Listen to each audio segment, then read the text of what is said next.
I stood outside the heavy mahogany doors of the VIP banquet room at the Ritz-Carlton in Dallas, listening to the clinking of crystal champagne glasses. I was late for my own son's 34th birthday party, delayed by a flight from a business trip. My hand was on the brass handle, ready to push the door open and apologize for my tardiness. Then I heard her voice echoing through the microphone. It was Madison, my daughter-in-law. I paused and listened as she said, "Let us raise a glass to Tyler. And honestly, thank God the old man did not show up tonight to ruin our vibe."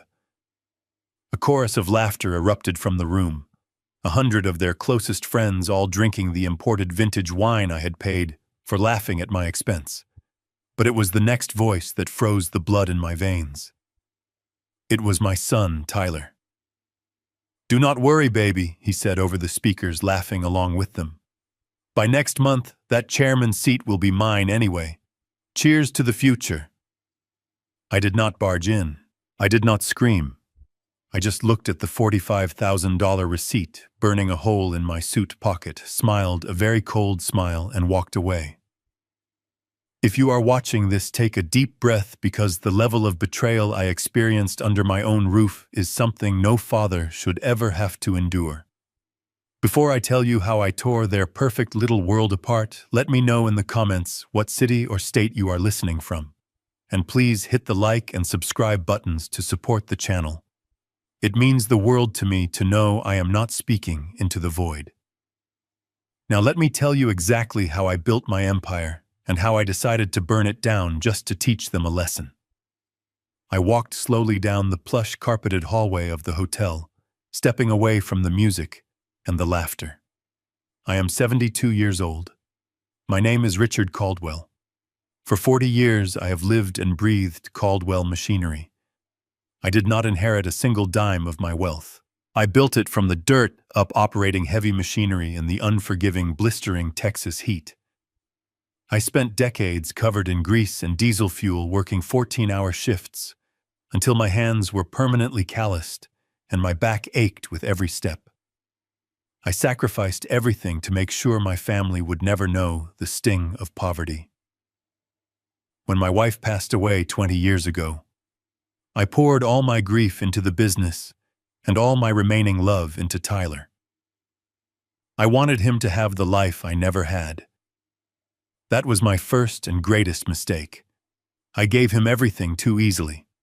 I paid for his expensive private schools, his luxury cars, and his college tuition. When he graduated, instead of making him start at the bottom of the company to learn the value of a hard day's work, I handed him the title of Vice President of Sales. It was pure nepotism, born out of the guilt of a widowed father who spent too much time at the office. I thought I was protecting him. Instead, I created an entitled, greedy monster who viewed my life's work as nothing more than an ATM for his lavish lifestyle. I stopped near the elevator banks and pulled the folded receipt from my pocket. $45,000. That was the deposit I had paid just to secure the room, the catering, and the open bar for a party I was not even welcome at. Madison had insisted on the Ritz-Carlton. She always insisted on the best, especially when someone else was paying for it. I had funded her high-end fashion boutique 2 years ago, a vanity project that bled money every single month just to keep the peace.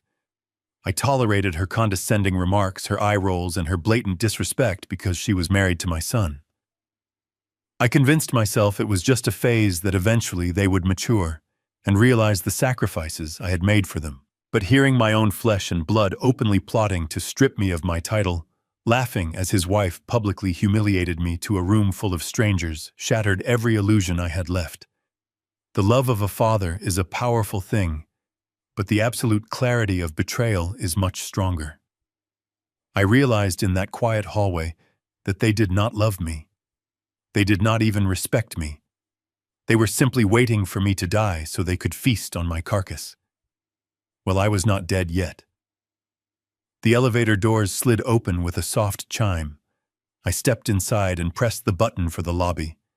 The mirrored walls of the elevator reflected an old man in a tailored suit, but my eyes were not the eyes of a victim. They were the eyes of the man who had ruthlessly negotiated multi-million-dollar contracts and crushed corporate rivals for 4 decades.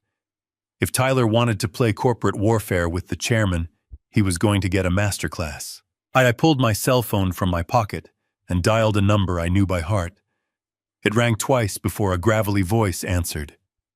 It was Bill Gallagher, my corporate attorney, and a man who possessed the moral compass of a starving shark. "Bill," I said, my voice completely steady.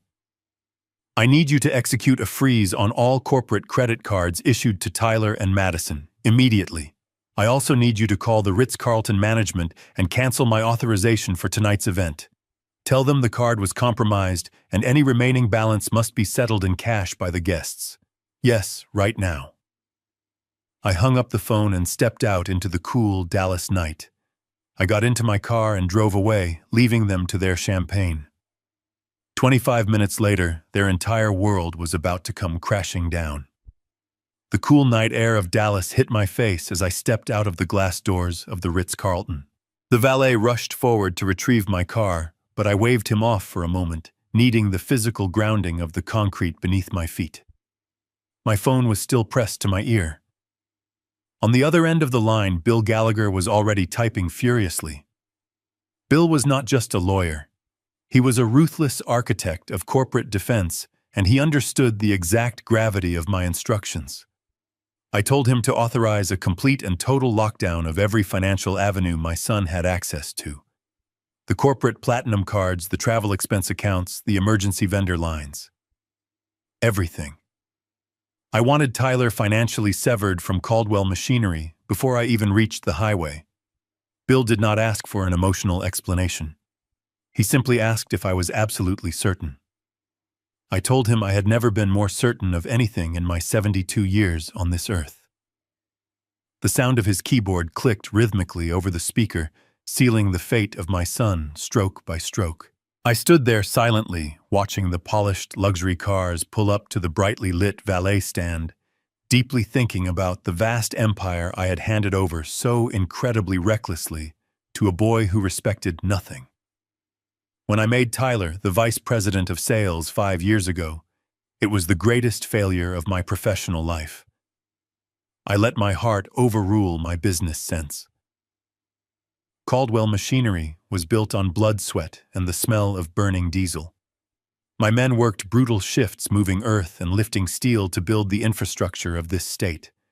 The men and women who ran my fleets knew the value of $1 because they traded pieces of their bodies to earn it.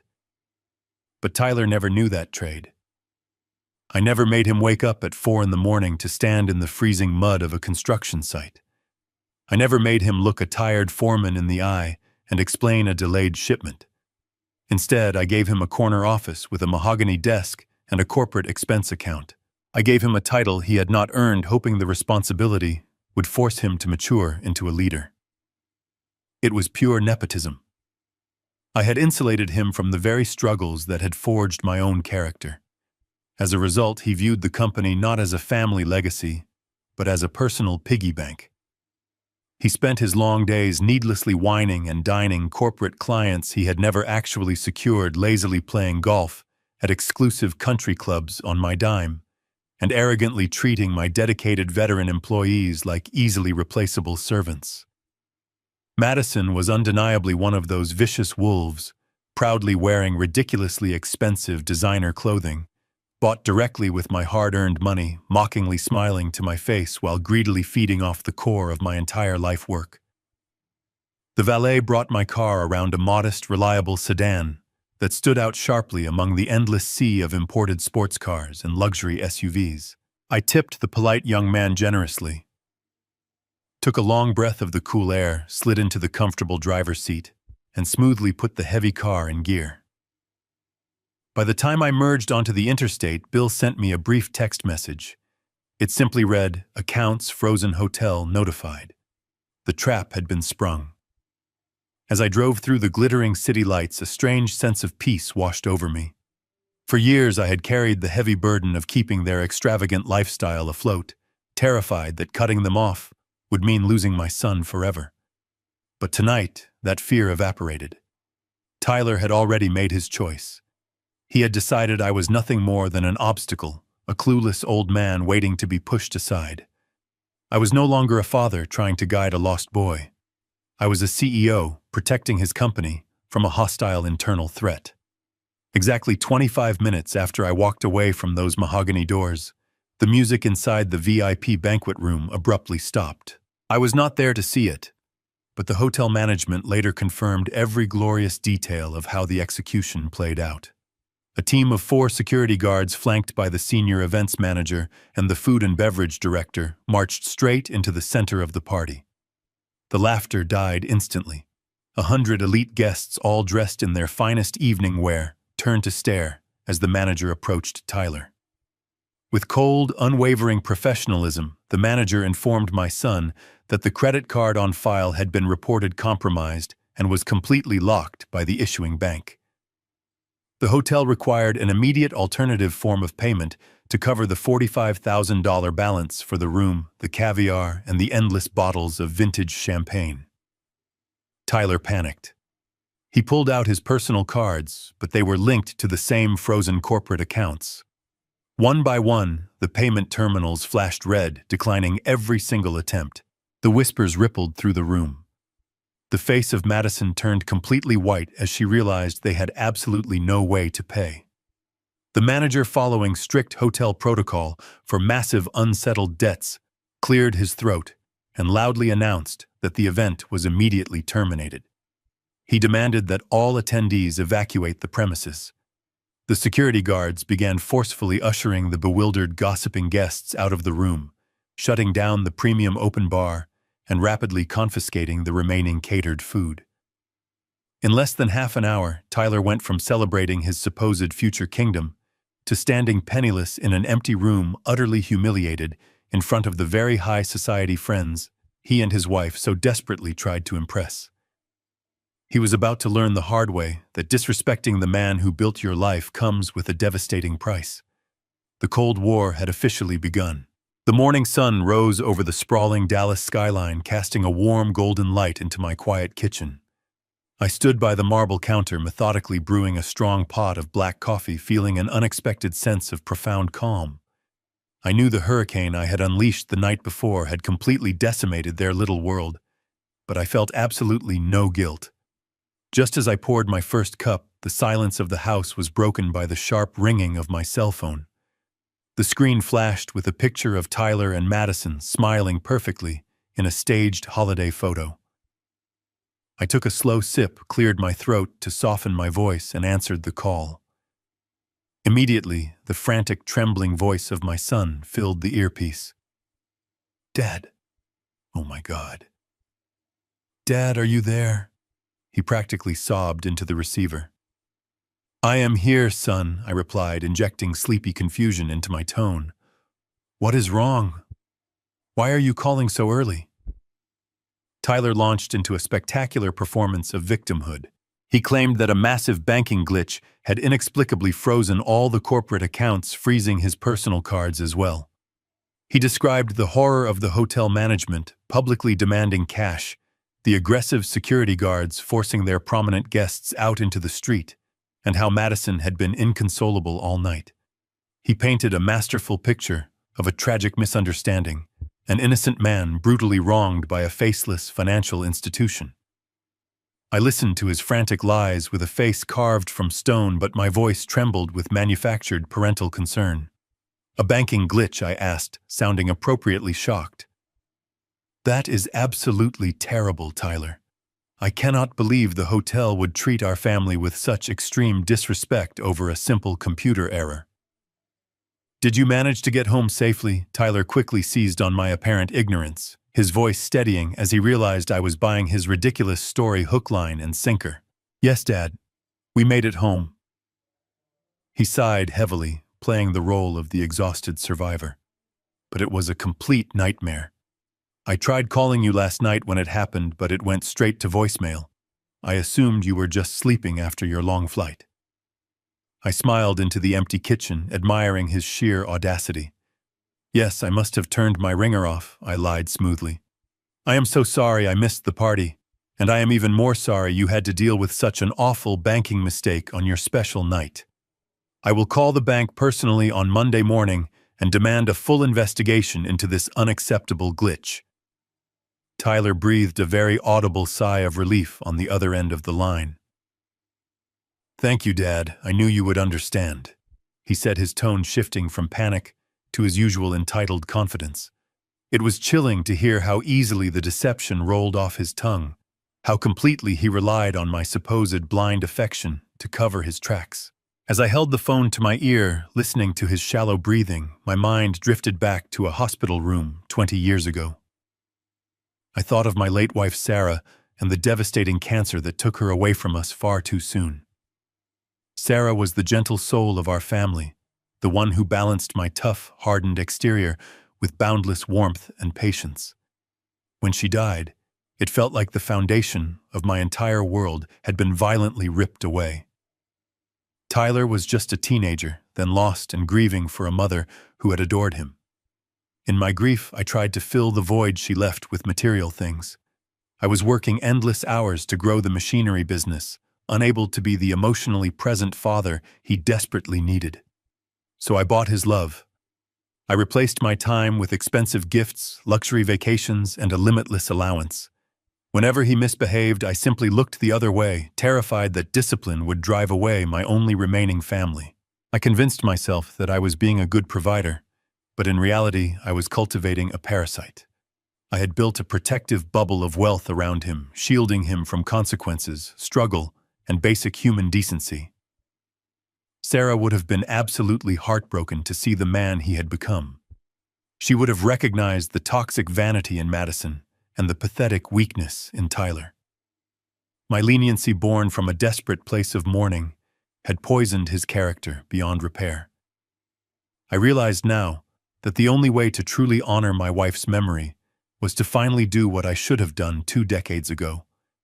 I had to become the strict, unyielding father he had always needed, even if it meant becoming his worst nightmare in the process.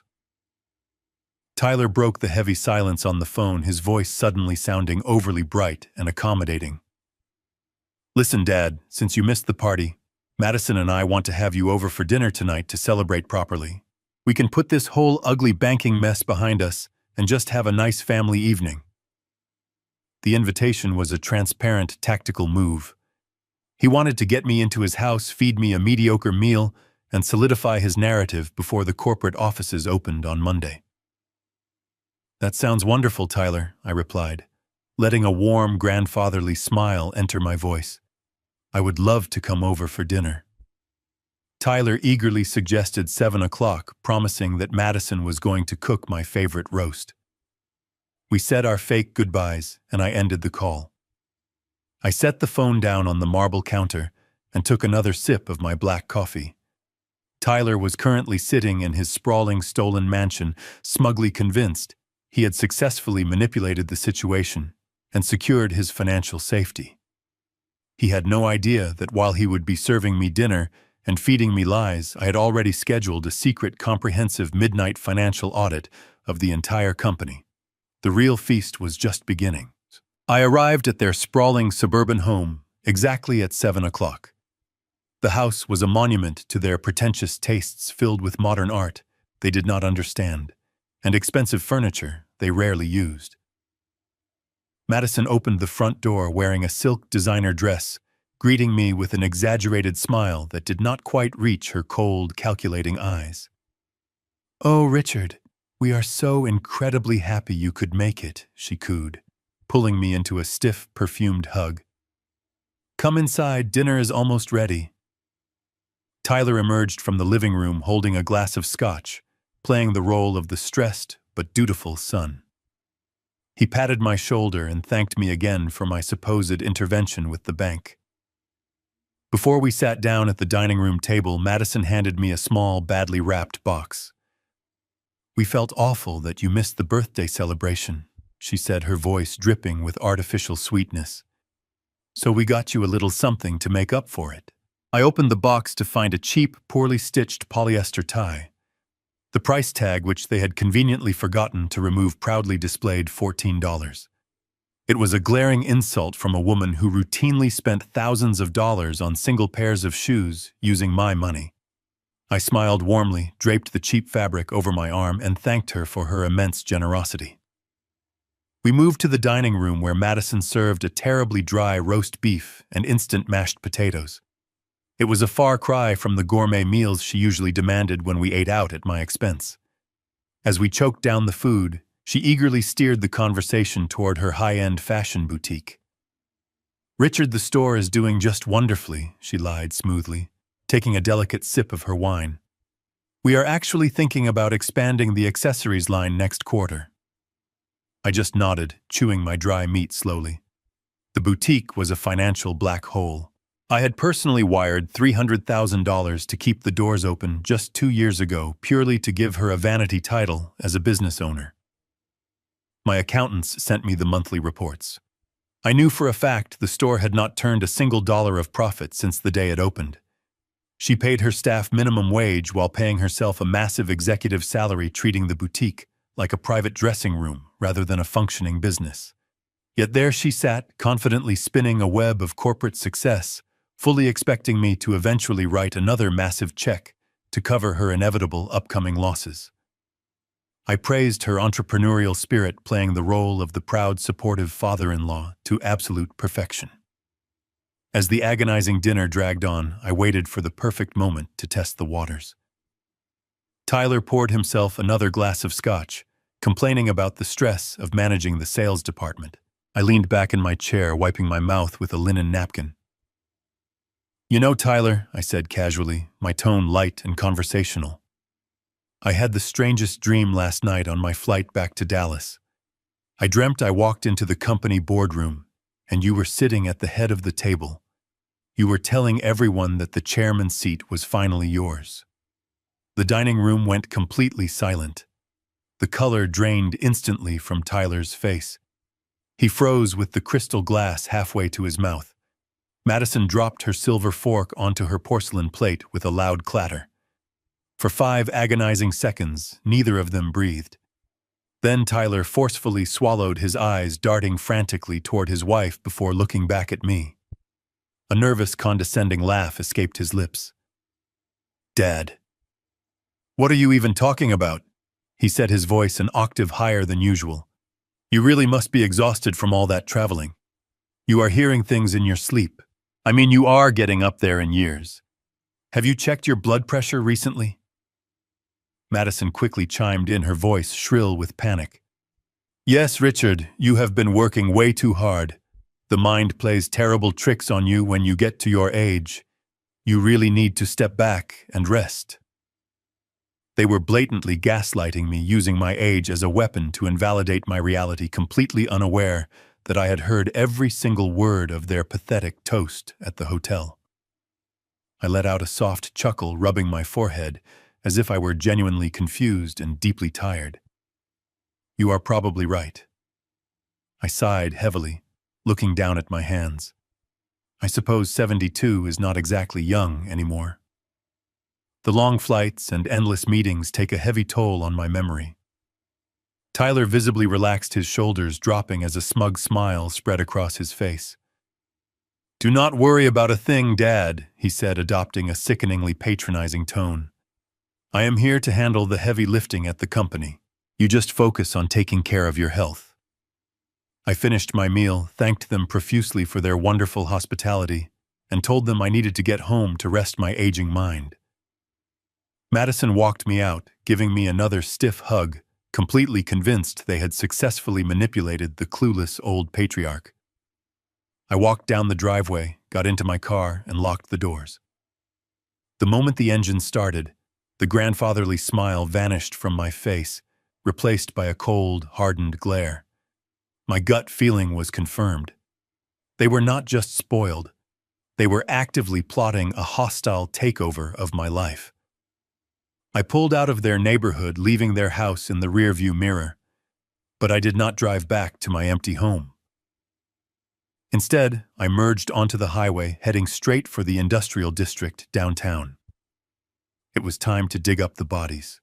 I drove directly into the underground parking garage of Bill Gallagher's private legal office, ready to begin the midnight financial audit that would destroy my son. The concrete walls of the parking garage echoed with the heavy thud of my car door closing. I walked toward the elevator, swiped the security card Bill had given me years ago, and rode it up to the 14th floor.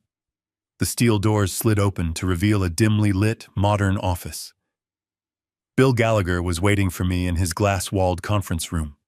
He had his suit jacket off, sleeves rolled up, and 3 computer monitors glowing brightly on the mahogany table.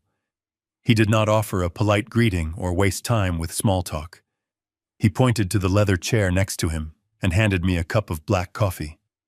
"We have a secure back door into the Caldwell Machinery mainframe," Bill said, his fingers flying across the mechanical keyboard. "I bypassed the firewalls 10 minutes ago. Your son is sloppy." He used his birth year as the administrator password. I sat down, wrapped my hands around the warm mug, and stared at the lines of data scrolling across the screen. "Let us see how much money he has stolen from me," I replied, my voice devoid of parental warmth. Bill opened the financial ledgers for the past 36 months. At first glance, the numbers looked normal. The gross revenue was high, and operational costs matched seasonal trends of the construction industry. But Bill was a financial predator trained to spot hidden anomalies regular accountants missed. He ran a sorting algorithm filtering out legitimate vendor payments to highlight irregular external bank transfers. Within seconds, the screen populated with dozens of red lines. These were the phantom payments. Tyler had been siphoning money out of the operational budget in specific increments, amounts small enough to avoid triggering bank fraud alerts. $5,000 on a Tuesday, $12,000 on a Friday afternoon. It was a financial bleeding, a death by 1,000 paper cuts. I leaned closer to the monitor, my eyes scanning the names of the payee accounts. None of them were equipment manufacturers. None of them were diesel fuel suppliers or labor organizations. Caldwell Machinery is a company built on tangible, heavy, and expensive industrial assets. We lease towering construction cranes, heavy-duty excavators, and massive earth-moving bulldozers to major construction firms across the state. When we spend money, it is to purchase solid steel replacement parts, industrial-grade hydraulic fluid, and thousands of gallons of premium diesel fuel. Our authentic invoices are covered in thick black grease and signed by exhausted men wearing scuffed hard hats. But the approved invoices Tyler had been pushing through the accounts payable department were entirely different. I instructed Bill to pull up digitized copies of the receipts my son had personally authorized. They were fabricated documents from obscure, newly registered consulting firms. Tyler was authorizing payments for abstract, nonsensical corporate services like brand synergy optimization, market demographic alignment, and corporate wellness restructuring. It was infuriating to witness. I had spent 40 grueling years negotiating the price of raw steel and massive engine blocks, and my son was draining my lifeblood to pay for imaginary marketing strategies that meant nothing. He was taking the hard-earned profits generated by men breaking their backs in the blistering sun and funneling it directly into the pockets of ghost companies. Bill cross-referenced the corporate registry numbers listed on these phantom invoices. His software took less than 3 minutes to pierce the corporate veil. "Richard, look at this," Bill muttered, tapping his pen against the screen. "These elite consulting firms do not actually exist. They are empty shell companies legally registered to a single limited liability corporation hidden in Delaware." I stared at the holding company name displayed on the screen. It was legally registered under the name Magnolia Creative Holdings. A sickening wave of profound realization washed over me. Magnolia was the exact name of the quiet suburban street where Madison grew up. My son and my daughter-in-law had systematically set up a complex fake corporate network to embezzle company funds perfectly disguised as legitimate operational expenses. They were washing stolen corporate money through these fake consulting contracts and dumping the clean cash straight into failing bank accounts of Madison's high-end boutique. They were using the honest sweat and grueling labor of my veteran mechanics to subsidize a pathetic vanity project selling overpriced designer handbags to wealthy housewives. The sheer audacity of their coordinated theft was utterly breathtaking. Tyler had stolen over $700,000 in the last 3 years alone, all while smiling warmly in my face, eating my food, and affectionately calling me Dad. I sat back in my leather chair, feeling a cold, heavy knot form deep in my stomach. The financial betrayal was monumental, but at the end of the day, it was just money. I could recover the money. I could publicly fire him relentlessly, sue him, and legally leave him with nothing but the clothes on his back.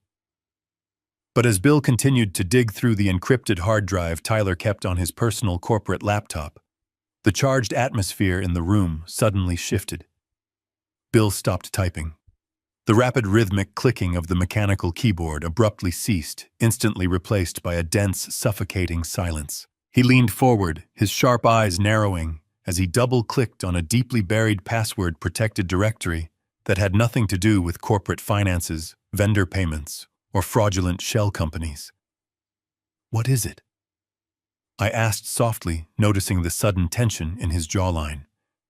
Bill slowly turned his head to look at me, his face stripped of his usual cynical confidence.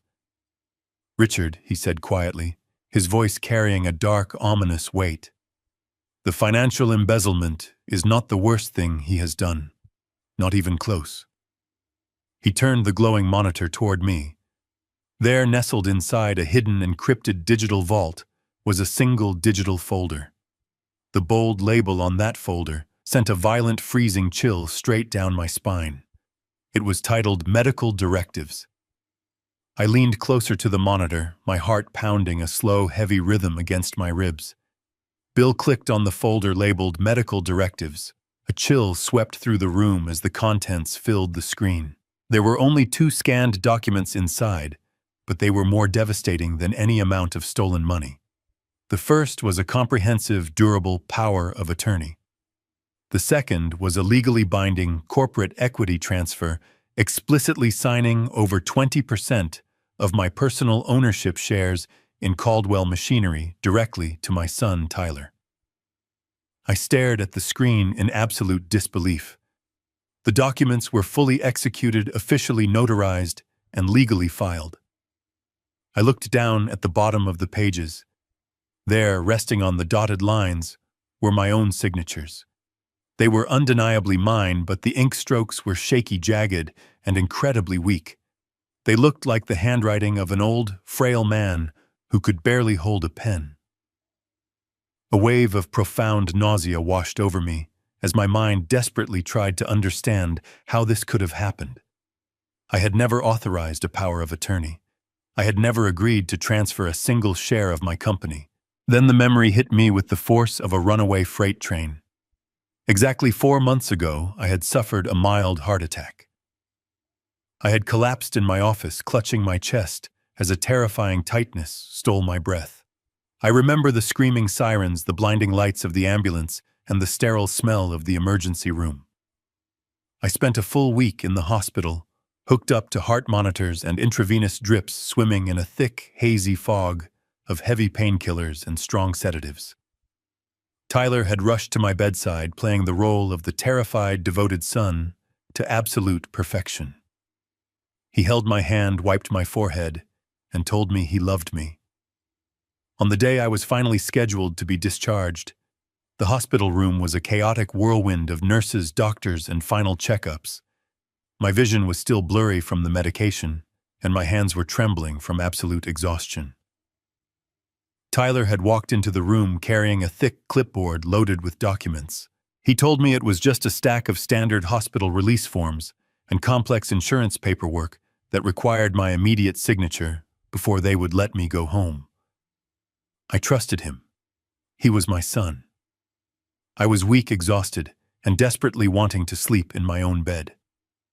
I did not read the pages. I just took the black pen he handed me and blindly signed my name wherever he pointed his finger.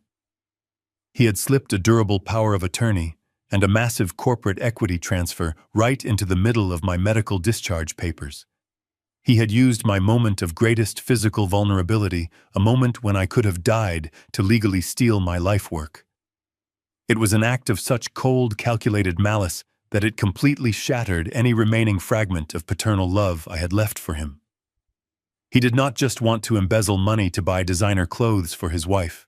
He wanted to strip me of my legal autonomy, steal a controlling stake in the empire I built with my bare hands, and effectively prepare to discard me into an assisted living facility the moment it became convenient. The sheer depravity of slipping those documents beneath my heavily medicated gaze while pretending to care for my failing heart was something a true sociopath would do. I sat in the dim light of the conference room, my breathing shallow and tight. Bill remained completely silent, his eyes fixed on the digitized signatures. As a veteran corporate lawyer, he had seen every dirty trick in the book, but the betrayal radiating from the screen had silenced even him. Richard Bill finally said, his voice dropping to a harsh whisper. "A power of attorney this broad gives him the legal right to act entirely on your behalf. He can sign contracts, secure loans, and liquidate assets without ever needing to ask your permission. He has effectively weaponized your own name against you." My mind raced, calculating the terrifying implications. The embezzlement was just the beginning. With that document, Tyler could destroy my company from the inside out, legally binding me to whatever catastrophic decisions he made. "We need to revoke this immediately," I said, my voice cold and hard as forged steel. "I want you to draft the revocation papers right now. We will file them the second the courthouse opens on Monday morning." Bill nodded slowly, his fingers returning to the keyboard. "I will draft the revocation," he replied, his eyes narrowing intensely at the screen. "But Richard, we need to know if he has already used this document to leverage the company. The 20% equity transfer gives him a massive slice of collateral, and the power of attorney gives him the authority to pledge it. Let me run a deep background refresh on Caldwell Machinery through the Federal Financial Registry. We need to see if any new institutional liabilities have been registered under your name or the corporate entity in the last 4 months." He opened a secure federal banking portal, his fingers typing out the necessary clearance codes. I watched the progress bar inch slowly across the monitor, feeling a dreadful weight pressing down on my chest. This was no longer just a family dispute over a spoiled child stealing cash. This was a brutal battle for my ultimate financial and personal survival. The blue loading bar finally reached 100%. The screen flashed bright white, populating a new financial disclosure report. Bill leaned forward, his eyes scanning the top line of the document. For a moment, he completely stopped breathing. All the color instantly drained from his face, leaving his skin a pale, ghostly white. He slowly turned his head to look at me, a look of pure, absolute horror in his eyes. Bill stared at me with wide eyes, his jaw tight with an unspoken dread. I leaned over the mahogany table, my eyes locking onto the Federal Registry portal glowing on his monitor. "Tell me what you see, Bill," I demanded, my voice cutting through the heavy silence of the room like a cold blade. He slowly turned the monitor toward me, pointing a trembling finger at a newly registered financial lien. "Richard," he whispered, his voice cracking slightly. 30 days after you were discharged from the hospital, Tyler executed a massive corporate loan. He did not go through our traditional banking partners because they would have required your physical presence and secondary verification. Instead, he went to the shadow market. He used the forged power of attorney and his 20% equity stake to secure a $3 million commercial loan from a ruthless private credit fund called Vanguard Apex Capital. My blood ran cold. Vanguard Apex Capital was not a normal bank. They were notorious corporate vultures, predatory lenders who specifically targeted vulnerable businesses with punishing interest rates, hoping the owners would default so they could aggressively seize the underlying assets. I stared at the staggering number on the screen. $3 million. Caldwell Machinery was a highly profitable enterprise, but our capital was heavily tied up in physical assets like industrial cranes and massive excavators. We did not carry $3 million in liquid cash just sitting in a checking account. Why would he borrow that kind of money?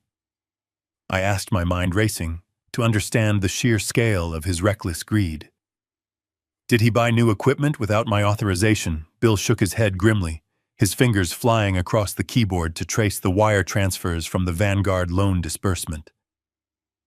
"No, Richard," he replied, his eyes scanning the digital routing numbers. He did not spend a single dime of this money on the company. The loan was secured using Caldwell machinery as the sole collateral, but the funds were immediately transferred to a private escrow account. From there, the money was split into two separate transactions. Bill pulled up the corresponding property records for the county. The first transaction was for $2.5 million. It was wired directly to a luxury real estate brokerage to purchase a massive, sprawling estate in the most exclusive neighborhood in Dallas.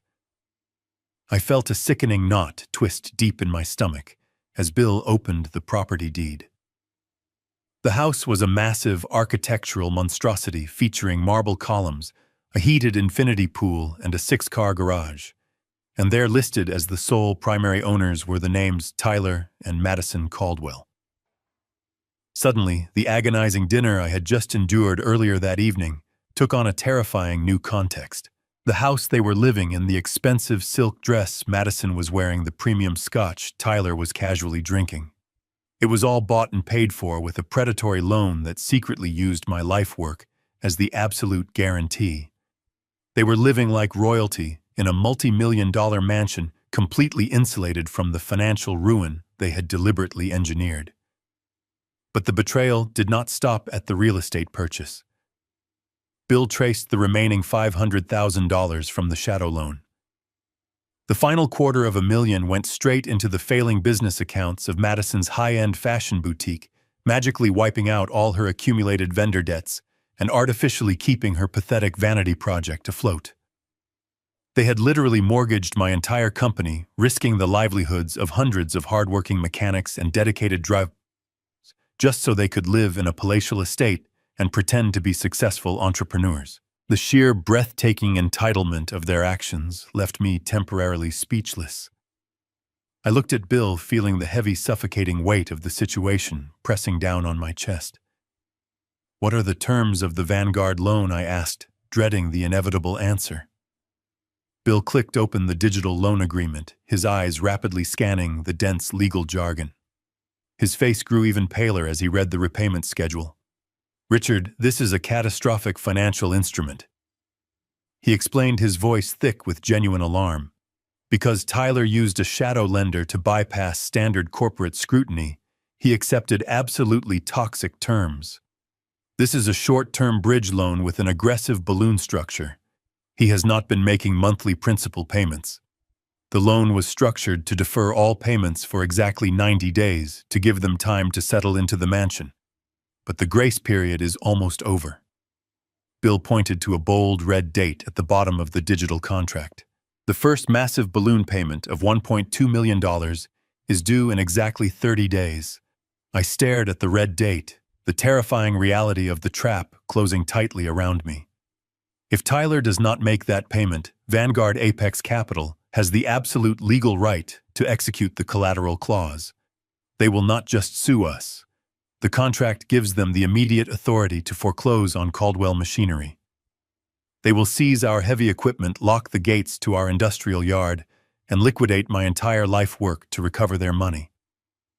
My son had literally placed my neck in a $3 million financial noose, and the trapdoor was scheduled to open in just 1 month. The empire I had spent 40 grueling years building from the dirt up was now exactly 30 days away from total annihilation. I sat back in the leather chair, the silence of the underground office wrapping around me like a heavy shroud. Tyler thought he had outsmarted me. He thought I was just a clueless old man who would quietly absorb the destruction of his legacy.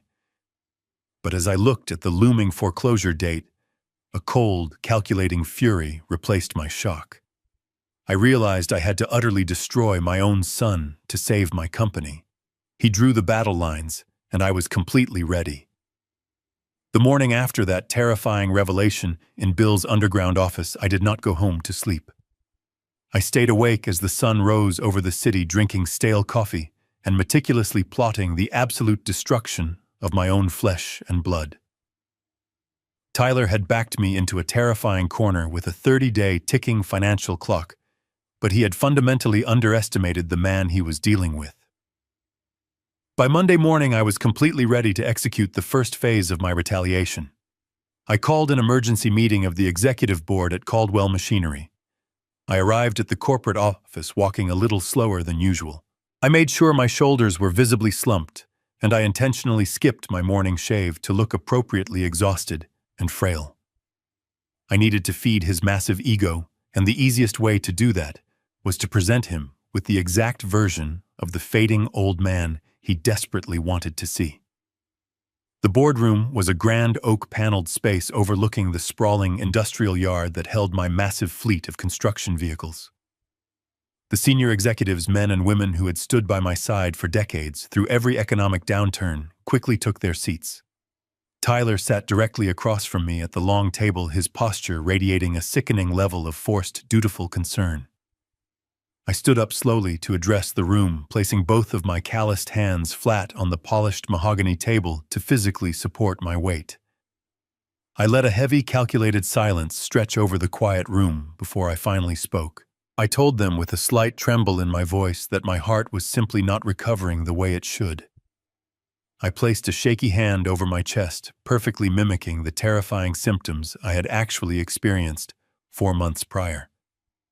I announced that my private cardiologist had absolutely insisted on an immediate, highly intensive medical retreat at a specialized rehabilitation clinic located in Geneva, Switzerland.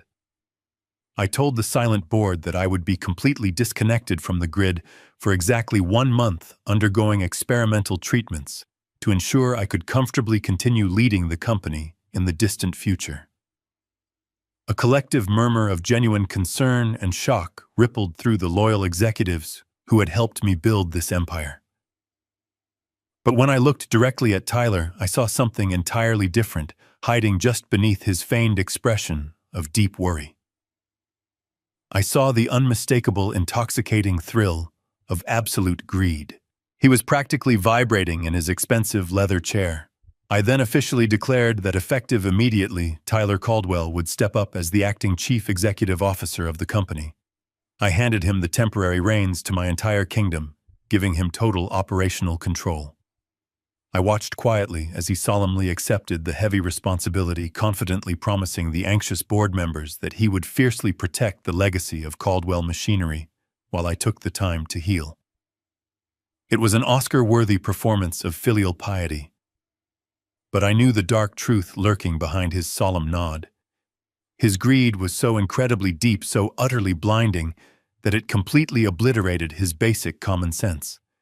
A smart corporate criminal would have been highly suspicious of such perfect, convenient timing. A smart thief would have questioned why the fierce, unyielding patriarch of the company was suddenly rolling over and surrendering control without putting up a massive fight. But Tyler and Madison were not smart people. They were arrogant, entitled parasites. They had spent months actively convincing themselves that I was a weak, gullible, fading old man. My perfectly timed fake medical emergency fit their twisted delusions so perfectly that they never even paused to look for the hidden trap. They swallowed the bait whole, eagerly dragging the sharp steel hook deep into their own bellies, entirely convinced that they had finally won the silent war. Following the emotional board meeting, I packed a heavy leather travel bag and allowed my treacherous son to drive me to the Dallas-Fort Worth International Airport. He hugged me tightly at the private departure gate, squeezing my shoulders with fake affection, telling me to focus only on my health and to leave all the heavy lifting and corporate stress to him. I smiled warmly, gently patted his cheek like a loving father, and walked down the boarding bridge toward the first-class cabin of the international flight.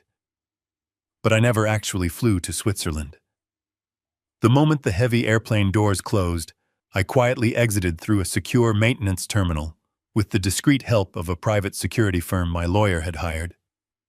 I was immediately driven to an undisclosed, highly secure boutique hotel hidden deep in downtown Houston, hundreds of miles away from the watchful eyes of my son.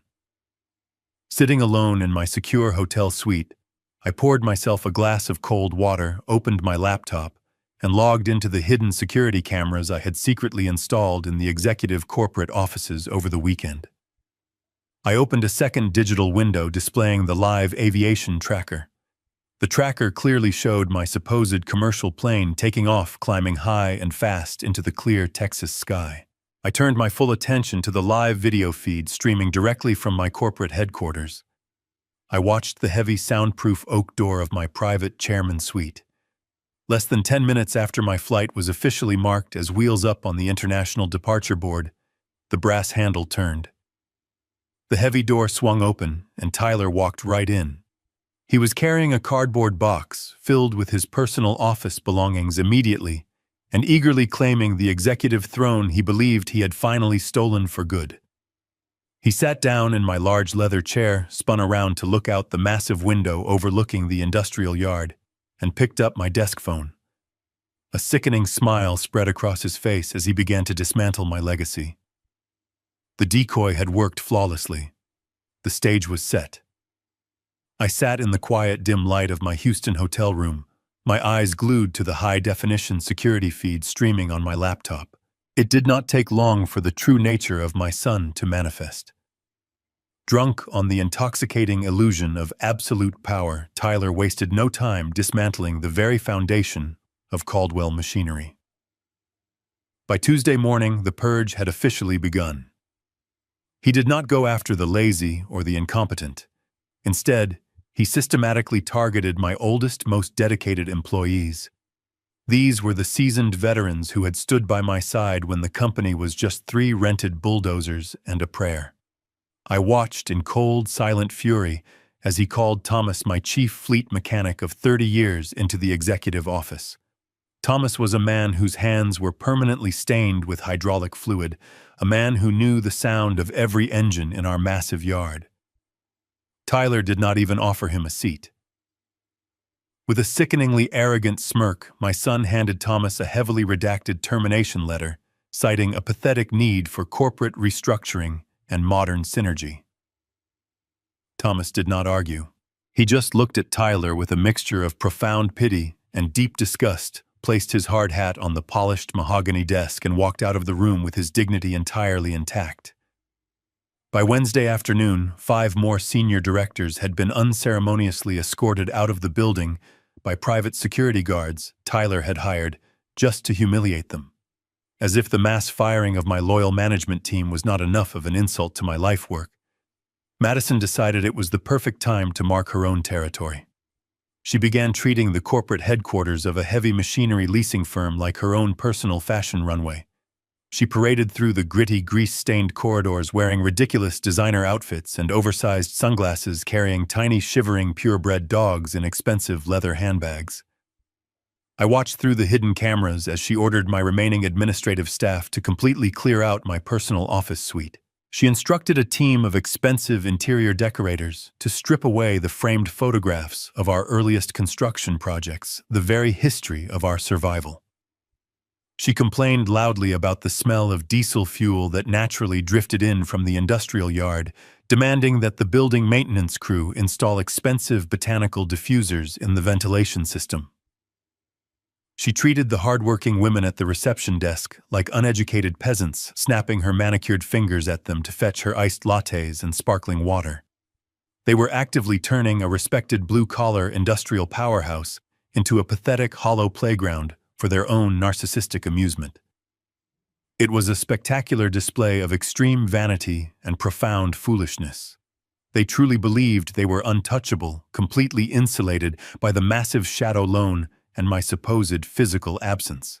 They had no idea that I was watching their every single move, meticulously documenting every arrogant mistake. While Tyler and Madison were busy celebrating their stolen kingdom, I was busy executing a silent, aggressive counteroffensive from my secure hotel suite.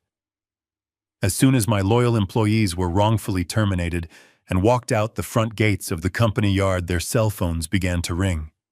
I called each of them personally, bypassing the corporate lines entirely. When Thomas heard my steady, healthy voice on the other end of the line, he was completely stunned. I did not waste time with lengthy explanations or emotional apologies. I simply told him the absolute truth. I explained that a hostile takeover was currently underway, orchestrated by my own deeply misguided son, and that I was preparing to completely burn the existing corporate structure to the ground in order to save it. Using my private offshore trust accounts, I immediately wired Thomas and the other fired directors massive ironclad severance packages that far exceeded anything the corporate human resources department could have ever offered. I made sure their families were financially secure, their mortgages paid, and their health insurance privately covered. I gave them only one strict directive. I told them to take a quiet, well-deserved vacation with their families, keep their phones on loud, and wait patiently for my signal. I promised them that when the dust finally settled, Caldwell machinery would be reborn, and they would be the ones running it. With my most trusted allies safely removed from the impending blast zone, I turned my attention back to the digital security feed. I needed one final, undeniable piece of federal evidence to completely seal Tyler's fate. I needed him to actively commit wire fraud across state lines, using the forged document cementing his actions as a severe federal crime rather than a simple local civil dispute.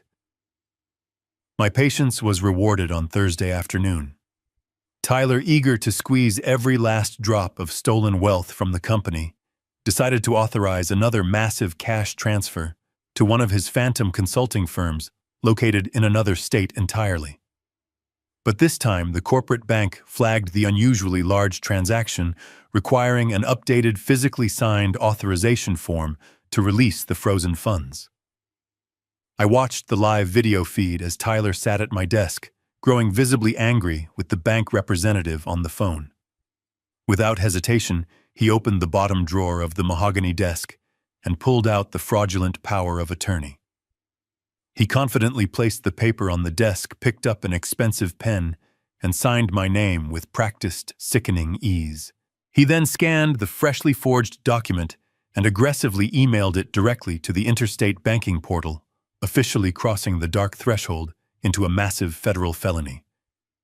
I slowly reached out and hit the screen record button on my laptop, perfectly capturing the exact moment the digital file was successfully transmitted across the country. The heavy steel trap was now fully loaded, and the safety mechanism was officially pulled off. It was time to introduce him to the real predators of the vicious corporate world. The very next morning, I stepped out of a black town car in the heart of the Houston financial district. Towering glass skyscrapers reflected the blinding Texas sun monuments to extreme wealth and ruthless ambition. I was not there to ask for a favor. I was there to orchestrate a financial slaughter. My destination was the regional headquarters of Apex Holdings, undeniably the most aggressive and unforgiving private equity firm operating on the entire East Coast. They were notorious corporate raiders, famous for acquiring vulnerable businesses, stripping them down to their bare bones, and liquidating the valuable assets for massive immediate profits. They were financial sharks who thrived entirely on the desperate bleeding of others. I rode the high-speed elevator up to the 60th floor, flanked by Bill Gallagher, who carried a heavy leather briefcase containing the meticulously prepared financial blueprints of my entire empire. The elevator doors opened into a breathtaking, ultra-modern reception area constructed of polished black marble and brushed steel. We were immediately escorted into a massive boardroom that featured panoramic floor-to-ceiling windows overlooking the sprawling city below. Waiting for us around a sleek, custom-built glass table were 3 senior managing partners of Apex. They wore tailored Italian suits and stared at me with the cold, calculating eyes of seasoned executioners. At the head of the table sat Marcus Sterling, the ruthless senior director of acquisitions. He was a man who had built his formidable reputation by destroying family-owned legacy companies just like mine. He looked at my slightly worn boots and my unassuming gray suit, a faint condescending smile playing on his lips. He clearly thought I was just another exhausted, desperate old founder, coming to beg for a financial lifeline to save a failing business. Mr. Caldwell Marcus began, his voice slick and devoid of any genuine warmth. We reviewed the preliminary files your legal counsel sent over. Caldwell Machinery has a solid operational history, but your current quarterly projections show a disturbing level of internal instability. We are listening, but you need to understand that Apex does not engage in sentimental rescue missions. We are strictly in the business of absolute profitability. I sat down slowly in the leather chair opposite him, deliberately letting the heavy silence stretch across the massive room. I did not fidget. I did not break eye contact. I just sat there, allowing his arrogant assumption of power to hang in the air before I systematically dismantled it. I leaned forward, resting my calloused hands flat on the cold glass table, and completely dropped the fading old man facade I had been meticulously playing for my foolish son. "Listen to me very carefully, Marcus," I said, my voice dropping to a low, gravelly register that commanded immediate absolute authority. "I did not fly down here to beg you for a bridge loan, and I certainly do not need your financial charity. I built my company from a single rusted bulldozer into a $90 million industrial juggernaut while you were still wearing diapers. I know exactly what your firm does, and I know exactly how much blood you are willing to spill to secure a high-yield return. I am not here to protect my legacy. I am here to sell it to you today for cash." The condescending smile instantly vanished from the face of Marcus. The other two executives suddenly sat up perfectly straight, their predatory instincts fully activated by the sheer bluntness of my opening statement.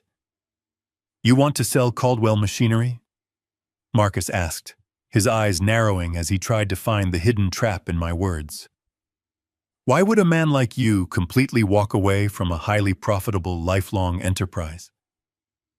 I looked at him with eyes as cold and unforgiving as a Texas winter. "Because I have a cancerous tumor growing inside my corporate structure," I replied smoothly. "And rather than undergoing a lengthy public operation to remove it, I have decided to simply cut off the entire limb and let you harvest the remaining healthy meat." Bill opened his heavy leather briefcase and slid 3 thick, perfectly bound dossiers across the glass table. "I am offering you an absolute, undisputed asset purchase agreement." I continued, my voice steady and measured. "I am proposing that Apex Holdings acquires 100% of the physical assets belonging to Caldwell Machinery. This includes the heavy machinery fleets, though, prime industrial real estate, the active vendor contracts, and the complete client databases. Everything of actual tangible value. The true market valuation of these assets sits comfortably around $60 million. I am willing to sell them to you right now today for a drastically discounted flat rate of $40 million in liquid cash." The boardroom went completely dead silent. The sheer magnitude of the proposition hung heavily in the air, rapidly shifting the entire balance of power within the room. These men were entirely accustomed to aggressively bullying terrified business owners into accepting terrible one-sided deals. Yet here I was, willingly serving them a magnificent corporate feast on a polished silver platter. $40 million was an absolute steal, an unparalleled generational bargain that would firmly guarantee Apex a massive, incredibly immediate return on their initial investment. Marcus stared directly at the comprehensive financial summaries laid out before him, his sharp analytical mind frantically racing through the staggering numbers, clearly struggling to fully comprehend why I would ever willingly leave $20 million sitting entirely untouched on the negotiating table. He finally looked up at me, his dark, predatory gaze visibly filled with a complex mixture of intense greed and profound, lingering suspicion. "Nobody simply walks away from $20 million, Richard," Marcus said slowly, cautiously, testing the waters. "What is the catch? Why are you offering us such a massive, unprecedented discount?" I smiled, leaning back into my leather chair. "Because," I said softly, "I will only execute this sale on one single, very specific, non-negotiable condition. I am not selling you the corporate entity known as Caldwell Machinery," I told Marcus, keeping my eyes locked firmly on his. "I am exclusively proposing an asset purchase agreement, not an entity purchase. To the average person, selling a business sounds like a single, simple transaction. But in the high-stakes world of corporate mergers and acquisitions, the legal distinction between an asset purchase and an entity purchase is the difference between total victory and absolute ruin. If Apex Holdings were to execute an entity purchase, they would be buying the entire corporate shell. They would absorb every single thing attached to the name Caldwell Machinery, which includes all the physical equipment, the lucrative contracts, and crucially, all of the hidden liabilities and outstanding debts. But an asset purchase is an entirely different legal beast. Under an asset purchase, the buyer gets to go through the company like a wealthy customer at a luxury supermarket. They get to pick and choose exactly which specific pieces of the business they want to acquire, leaving the unwanted scraps behind in the original shopping cart. Marcus leaned forward, steepling his fingers beneath his chin as the gears rapidly turned in his sharp mind. You want us to buy the heavy machinery fleets, the industrial real estate, and the client contracts. He summarized, his voice devoid of emotion. But you want to retain the actual corporate shell of Caldwell Machinery. Why I maintained my perfectly calm demeanor. Because there are certain newly acquired toxic liabilities attached to that specific corporate shell that I refuse to let infect the physical assets I spent my entire life building, I explained truthfully. If you buy the entity, you buy the poison. If you execute an asset purchase, you get $60 million worth of pristine profit, generating industrial equipment for a fraction of the cost, completely insulated from any legal or financial blowback. You take the meat, and you leave me the poisoned skeleton. Bill Gallagher opened his briefcase wider and distributed copies of the proposed contract structure to the Apex legal team. The lawyers immediately began scrutinizing the documents for hidden traps. Marcus remained silent for several long minutes, staring intently at the financial projections. He was a ruthless predator, but he was not stupid. He knew I was deliberately setting up a massive financial demolition, and he was calculating if Apex would be caught in the blast radius. Finally, a slow, predatory smile spread across his face. It was the smile of a shark that had just smelled blood in the water and realized the meal was entirely free of consequence. As long as our legal team can construct an ironclad wall between the assets we are purchasing and the liabilities you are leaving behind in the shell company. We accept your terms, Marcus declared, extending his hand across the glass table. The next 48 hours were a chaotic blur of intense legal maneuvering. We commandeered a massive conference room in the Apex building. Bill Gallagher worked relentlessly alongside an army of Apex corporate attorneys, drafting a flawlessly constructed airtight asset purchase agreement. I sat in a leather armchair drinking black coffee and watching the mechanisms of my revenge being meticulously forged. The lawyers painstakingly cataloged every single tangible asset I owned. Every towering construction crane, every heavy-duty excavator, every gallon of diesel fuel sitting in the storage tanks, and every square inch of the prime industrial real estate my yards occupied. They transferred the ownership of all these physical assets into a newly formed holding company entirely controlled by Apex. Then they transferred all the lucrative vendor contracts and the prestigious client lists. They literally stripped Caldwell Machinery down to its absolute bare wooden studs. But the true genius of the legal strategy was what they specifically excluded from the purchase agreement. Page after page of the contract explicitly stated that Apex Holdings assumed absolutely no responsibility for any existing debts pending litigation or outstanding financial obligations currently held by the original corporate entity of Caldwell Machinery. They built a massive impenetrable legal firewall.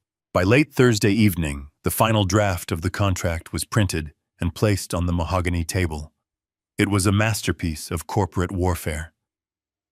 I had successfully managed to completely sever my entire life work from the toxic rot my son had introduced. I picked up the thick stack of papers and felt a profound sense of finality wash over me. I was preparing to sign away the company that bore my family name, the company I had literally bled into the Texas dirt to build. But as I looked at the finalized terms, I knew this was the only viable path to true justice. The trap was now perfectly constructed, and the legal snare was completely hidden beneath the surface.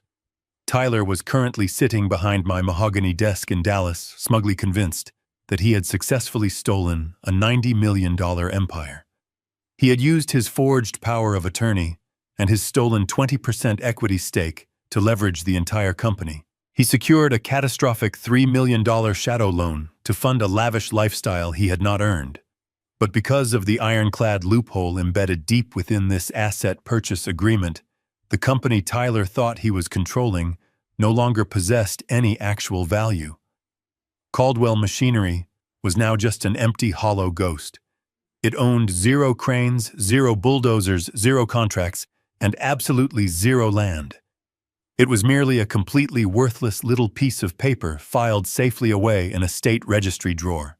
Yet while the assets were completely gone, the liabilities remained firmly anchored to the shell. The crushing $3 million debt, held by the ruthless private credit fund, was still entirely attached to the empty corporate entity. By selectively selling only the physical assets, I legally ensured that the entire devastating weight of that fraudulent shadow loan rested squarely and exclusively upon the arrogant shoulders of my own treacherous son. I sat at the polished mahogany table in the Apex boardroom, the heavy gold fountain pen resting loosely between my fingers. The final document, the master execution page of the asset purchase agreement, lay perfectly centered before me. Marcus Sterling sat quietly across from me, his predatory eyes watching my hands, waiting for ink to flow. Bill Gallagher stood silently by my side, giving me a brief, solemn nod. He knew what this moment cost me. To them, this was just another lucrative transaction, another brilliant acquisition in a long line of corporate victories. But to me, this piece of paper represented the entirety of my adult life. I looked down at the dotted line. My name was printed neatly beneath it. Richard Caldwell. The name my father gave me, the name I had built into an empire. I took a slow, deep breath, uncapped the pen, and pressed the gold nib against the thick parchment. The scratch of the metal across the paper sounded deafening in the quiet room. I signed my name with deliberate, steady strokes. I did not rush. I made sure the signature was bold and undeniable, a stark contrast to the weak, jagged forgery my son had created. I signed the first page, then the second, and finally the third. I passed the thick stack of papers back across the table to Marcus. He quickly added his own signature, legally finalizing the transfer of power. It was done. Caldwell Machinery belonged to them now. As Marcus handed the documents to his legal team to be officially filed, a sudden wave of grief hit me. It was a physical ache, a tight pressure in my chest, that had nothing to do with my previous heart condition. I closed my eyes for a brief second, and the memories rushed in. I remembered the blistering summer day 40 years ago, when I bought my very first piece of equipment, a used bulldozer that barely ran.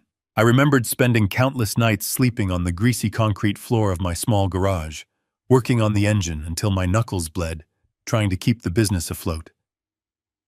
I remembered my late wife Sarah bringing me hot coffee at 3 in the morning, gently rubbing my tired shoulders and telling me she believed in me. Every towering construction crane I just sold, every piece of prime industrial real estate was built on those early sacrifices.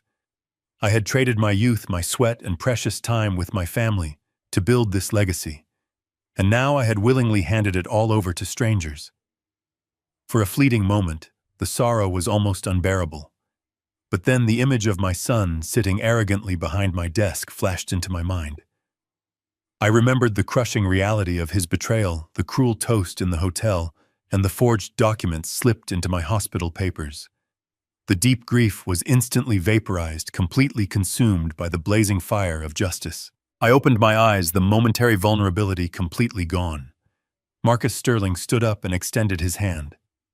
"It is a pleasure doing business with you, Richard," he said, a genuine note of respect in his voice. "Your funds are being transferred now." I shook his hand firmly, a cold smile forming on my lips. Bill Gallagher opened his laptop, logging into the secure portal of my private banking institution. We waited in silence as the digital financial mechanisms of the world executed the transaction. Less than 5 minutes later, a subtle chime echoed from Bill's computer. He turned the screen toward me. There, deposited safely into an impenetrable offshore trust account located in the Cayman Islands, was exactly $40 million in completely liquid cash. This specific trust was established years ago, legally structured, to be entirely insulated from any domestic civil litigation or corporate bankruptcy proceedings. Tyler and Madison could never touch a single dime of it. The money was a ghost, hidden behind walls of international financial law that even the most aggressive domestic creditors could not breach. I was now a man with zero corporate liabilities, zero domestic assets, and $40 million of untraceable wealth at my immediate disposal. The trap I had so meticulously designed was now fully armed. I had successfully transformed my physical empire into a financial phantom, leaving my son holding nothing but a massive ticking bomb of fraudulent debt. I packed my belongings and walked out of the building, with Bill stepping back into the warm Houston sunlight. I was no longer the chairman of Caldwell Machinery. I was a free man, unburdened by the chains of a poisoned legacy. As we walked toward the waiting car, my cell phone vibrated in my pocket. I pulled it out and looked at the screen. It was a text message from Madison. I opened the message, my eyes scanning the arrogant words. "Richard." She wrote, unaware that I was back in the country, or that her world had just been legally obliterated. "Tyler and I are hosting a massive housewarming party this Saturday night at our new estate. We are inviting all the major company clients to celebrate the new era of Caldwell leadership. We know you are resting in Europe, but we thought we would be polite and send an invitation anyway. Hope the nurses are treating you well." I stared at the screen, a dark chuckle escaping my throat. The sheer hubris of her message was almost poetic. They were throwing a lavish party in a mansion they bought with stolen money, inviting clients they no longer possessed to celebrate the takeover of a company that no longer legally existed. They were proudly standing on the edge of a bottomless cliff, completely blind to the darkness waiting below. I slowly typed out my response, making sure every letter carried the heavy weight of their impending doom. "Thank you for the generous invitation, Madison," I replied. "I am feeling better now. I would not miss it for the world." Saturday arrived with the heavy heat typical of a Texas afternoon.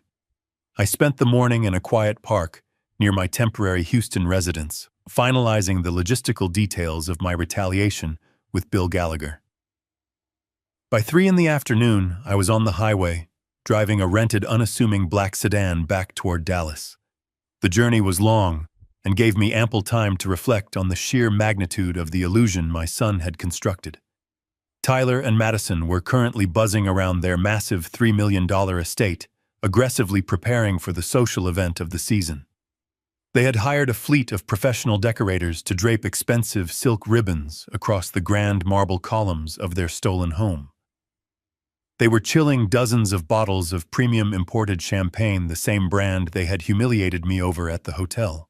They were bathing in the intoxicating glow of newly acquired wealth, completely ignorant of the fact that every single brick of their palatial fortress was heavily mortgaged against a corporate ghost.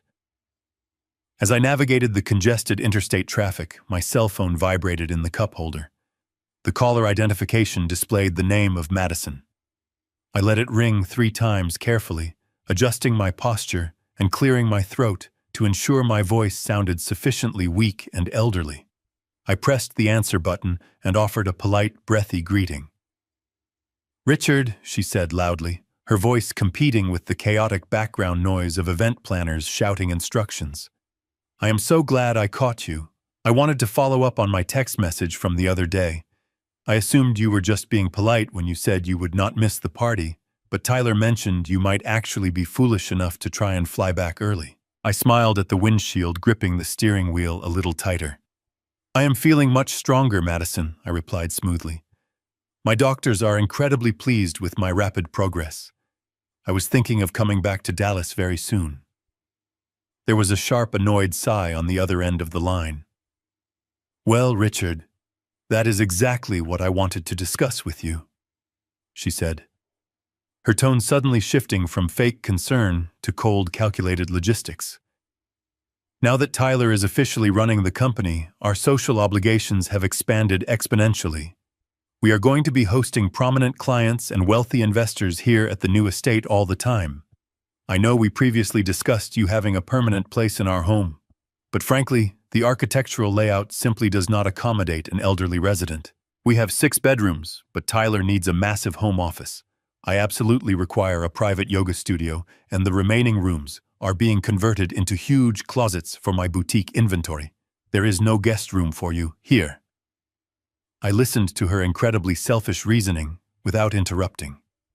She was explaining why a 6-bedroom mansion, bought entirely with money embezzled from my life work, did not have a single empty corner for the man who funded it.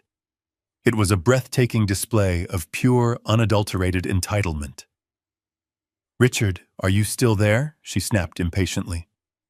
"I am here, Madison," answered quietly. "Good," she continued, her voice dripping with condescension. "Listen, I took the liberty of researching some premium assisted living facilities on the outskirts of the city. They are luxury nursing homes. They have dedicated medical staff, bingo nights, and pureed meals. It is exactly what a man of your advanced age and failing health truly needs. I will gladly have my assistant email you the brochures. You should strongly consider signing a lease before you return from Europe. It would be extremely inconvenient for everyone if you just showed up in Dallas without a proper place to stay." The sheer arrogance of her proposition was almost beautiful in its cruelty. She was not just kicking me out of my own family. She was actively trying to lock me away in a sterile facility so I would never interfere with her stolen luxury again. "Thank you for your concern regarding my living arrangements, Madison," I said, keeping my voice level and devoid of any threat. "You are right. I should definitely start looking toward my immediate future. I will make sure my housing situation is permanently resolved very soon. Enjoy your spectacular party tonight.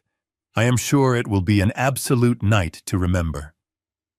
She offered a quick, dismissive goodbye and abruptly ended the call. I tossed the phone onto the passenger seat and let out a long, heavy breath. They were flying so incredibly close to the sun, completely blinded by the dazzling reflection of their own stolen gold. I spent the next hour driving into the most exclusive gated neighborhood in Dallas. I did not pull into their massive circular driveway. Instead, I parked my rented sedan down the street, hidden in the deep shadows of a large oak tree. From my vantage point, I had a perfect, unobstructed view of the sprawling estate. The bright sun began to set, casting long shadows across the manicured lawns. I sat in the quiet darkness of the car, watching the elaborate preparations unfold. Fleet after fleet of luxury catering vans pulled up to the service entrance. Dozens of waiters dressed in crisp white uniforms carried massive silver platters of gourmet food into the house. Valet attendants set up their podiums, preparing to park the expensive sports cars of the wealthy guests who were about to arrive. The mansion was brilliantly illuminated, glowing like a beacon of absolute triumph in the darkening evening sky. I leaned back into the leather seat, reached into my pocket, and pulled out my silver pocket watch.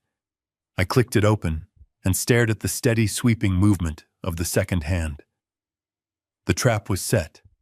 The predators were circling. I sat completely still in the shadows, watching the caterers rush back and forth, waiting for my clock to strike 0. The second hand of my pocket watch swept past the 12, locking perfectly into place. It was exactly 8 in the evening. The housewarming party was now officially at its absolute peak. From my hidden vantage point down the darkened street, I could hear the heavy bass of the expensive live band echoing across the manicured lawns of the exclusive neighborhood. The sprawling multi-million-dollar estate was completely bathed in brilliant, colorful lights. Through the massive floor-to-ceiling windows, I could see the swirling ocean of guests. It was a sickening collection of shallow socialites, opportunistic gold diggers, and fake corporate friends who had never once lifted a finger to build anything of actual value in their entire lives. They were all wearing designer clothes, sipping vintage champagne, and laughing loudly at jokes that were not funny. They were entirely drawn to the blinding gravitational pull of stolen wealth, eager to feast on the magnificent banquet my son was providing with my money. I watched them all mingle, feeling absolutely nothing but a cold, clinical detachment. The loud music abruptly stopped. A sharp whine echoed through the speaker system as someone tapped a live microphone. I rolled down the window of my rented sedan to listen more closely. The crowd of wealthy parasites began to quiet down, turning their collective attention toward the grand, sweeping balcony that completely overlooked the massive infinity pool. The heavy glass doors slid open, and my son stepped out into the spotlight. Tyler was wearing a crisp, white tuxedo jacket that probably cost more than what my best mechanic earned in an entire month. He held a crystal glass in one hand and the microphone in the other. Madison stood right beside him, draped in a sparkling evening gown, looking down at her guests like a victorious queen surveying her newly conquered kingdom. A loud, sycophantic cheer erupted from the crowd below as Tyler raised his glass to fully acknowledge them. "Thank you. Thank you all for coming tonight." Tyler began, his voice booming over the sound system. He sounded incredibly confident, completely intoxicated by the massive crowd and the sheer illusion of his own immense power. "Madison and I are absolutely thrilled to welcome you to our beautiful new home. But tonight is not just about celebrating this incredible piece of real estate. Tonight marks the official beginning of a brand new era." He paused dramatically, letting the silence hang in the warm night air so the crowd could hang on to his every word. "As many of you already know, my father recently decided to step down from his active leadership role at Caldwell Machinery. He is currently resting in a specialized medical facility in Europe, trying to recover his failing health." A murmur of fake, polite sympathy rippled through the assembled guests. Tyler lowered his head in a mock display of dutiful sorrow, playing the role of the burdened son to absolute perfection. "But we cannot allow the march of progress to simply stop," Tyler continued, his voice steadily rising with manufactured passion. "My father is a man of the past. He built the company using old, outdated methods. He believed in dirt grease and exhausted labor. He was completely stuck in the 20th century, stubbornly refusing to adapt to the fast-paced demands of modern corporate synergy." The crowd began to nod in obedient agreement. Tyler paced back and forth across the balcony, his chest puffed out with blinding arrogance. "But I am not a man of the past. I am looking toward the future. Effective immediately, I have officially taken over complete control of the company. New chairman and chief executive officer of Caldwell Machinery." The guests erupted into loud, enthusiastic applause. Madison leaned in and kissed his cheek, playing the role of the devoted corporate wife. "We are going to completely modernize the entire operation," Tyler shouted over the cheering crowd, his voice dripping with condescension. "We are going to trim the fat, eliminate the outdated blue-collar mentalities, and transform this regional leasing firm into a massive national powerhouse. We are no longer going to be held back by the cautious, cowardly, old-fashioned ways of a man who did not know how to truly leverage his assets. I am taking this empire to heights my father could never even begin to comprehend. So please raise your glasses with me tonight. Here is to the future, here is to new leadership, and here is to absolute unstoppable success." The crowd roared in approval. Hundreds of crystal glasses were thrust into the air, catching the brilliant party lights. They were cheering for the downfall of a man they did not know, celebrating the supposed triumph of a son who had stolen everything he possessed. Tyler stood on the balcony, soaking in their absolute adoration, entirely convinced that he had successfully conquered the entire world. He raised his glass to his lips to take a victorious sip of champagne, but he never actually got to swallow it. The deafening sound of shattering wood violently interrupted his moment of glory. From the front of the massive mansion, a tremendous crash echoed through the estate, completely silencing the cheering crowd. The heavy custom-built oak doors at the main entrance were kicked open with terrifying explosive force. The sudden violent noise caused several guests to scream in genuine panic. The live band dropped their instruments, and the entire party froze in absolute shock. I watched from the dark shadows of my car as the immediate chaos unfolded. Striding directly through the splintered remains of the front entrance were 4 men wearing sharp dark suits. They were the senior legal executioners from Apex Holdings, and their faces were carved from solid granite. They did not look like party guests. They looked like an advancing military unit. And flanking them on both sides, their hands resting firmly on their duty belts, were 4 uniformed officers led directly by the county sheriff. The heavy silence that fell over the lavish party was absolute. From the dark safety of my rented sedan, I watched the profound shock wash across the faces of the wealthy guests. The 4 men in sharp suits did not hesitate. They moved through the sprawling mansion with the cold, mechanical precision of an invading army. The guests hurriedly backed away, their expensive champagne spilling onto the marble floors as they frantically cleared a path. Leading the group was Marcus Sterling, the ruthless senior director of acquisitions for Apex Holdings. He did not look like a man attending a celebration. He looked like a man arriving to collect a severe debt.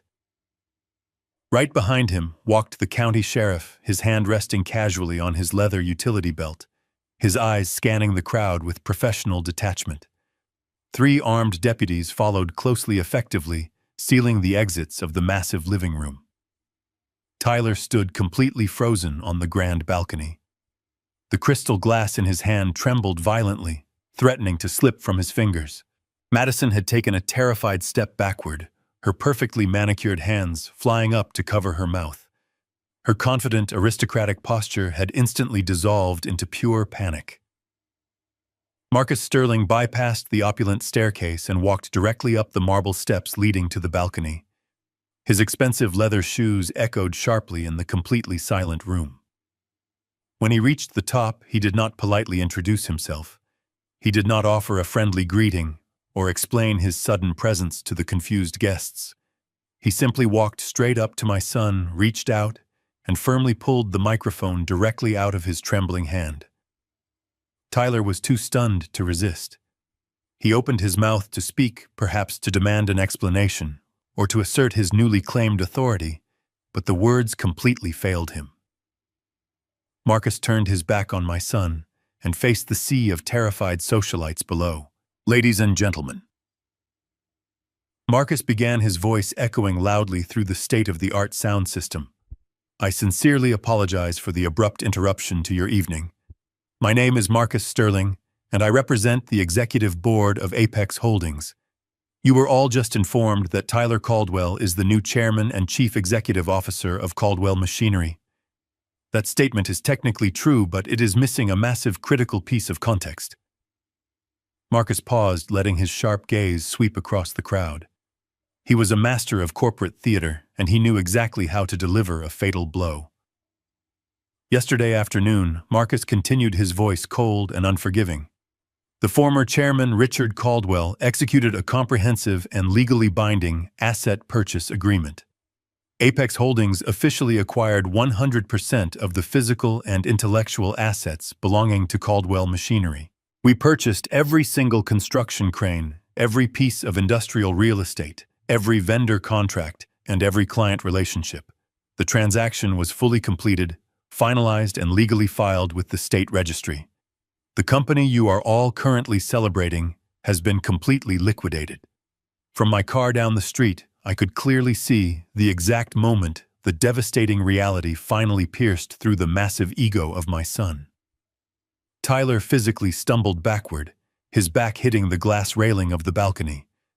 He looked around the room in absolute horror.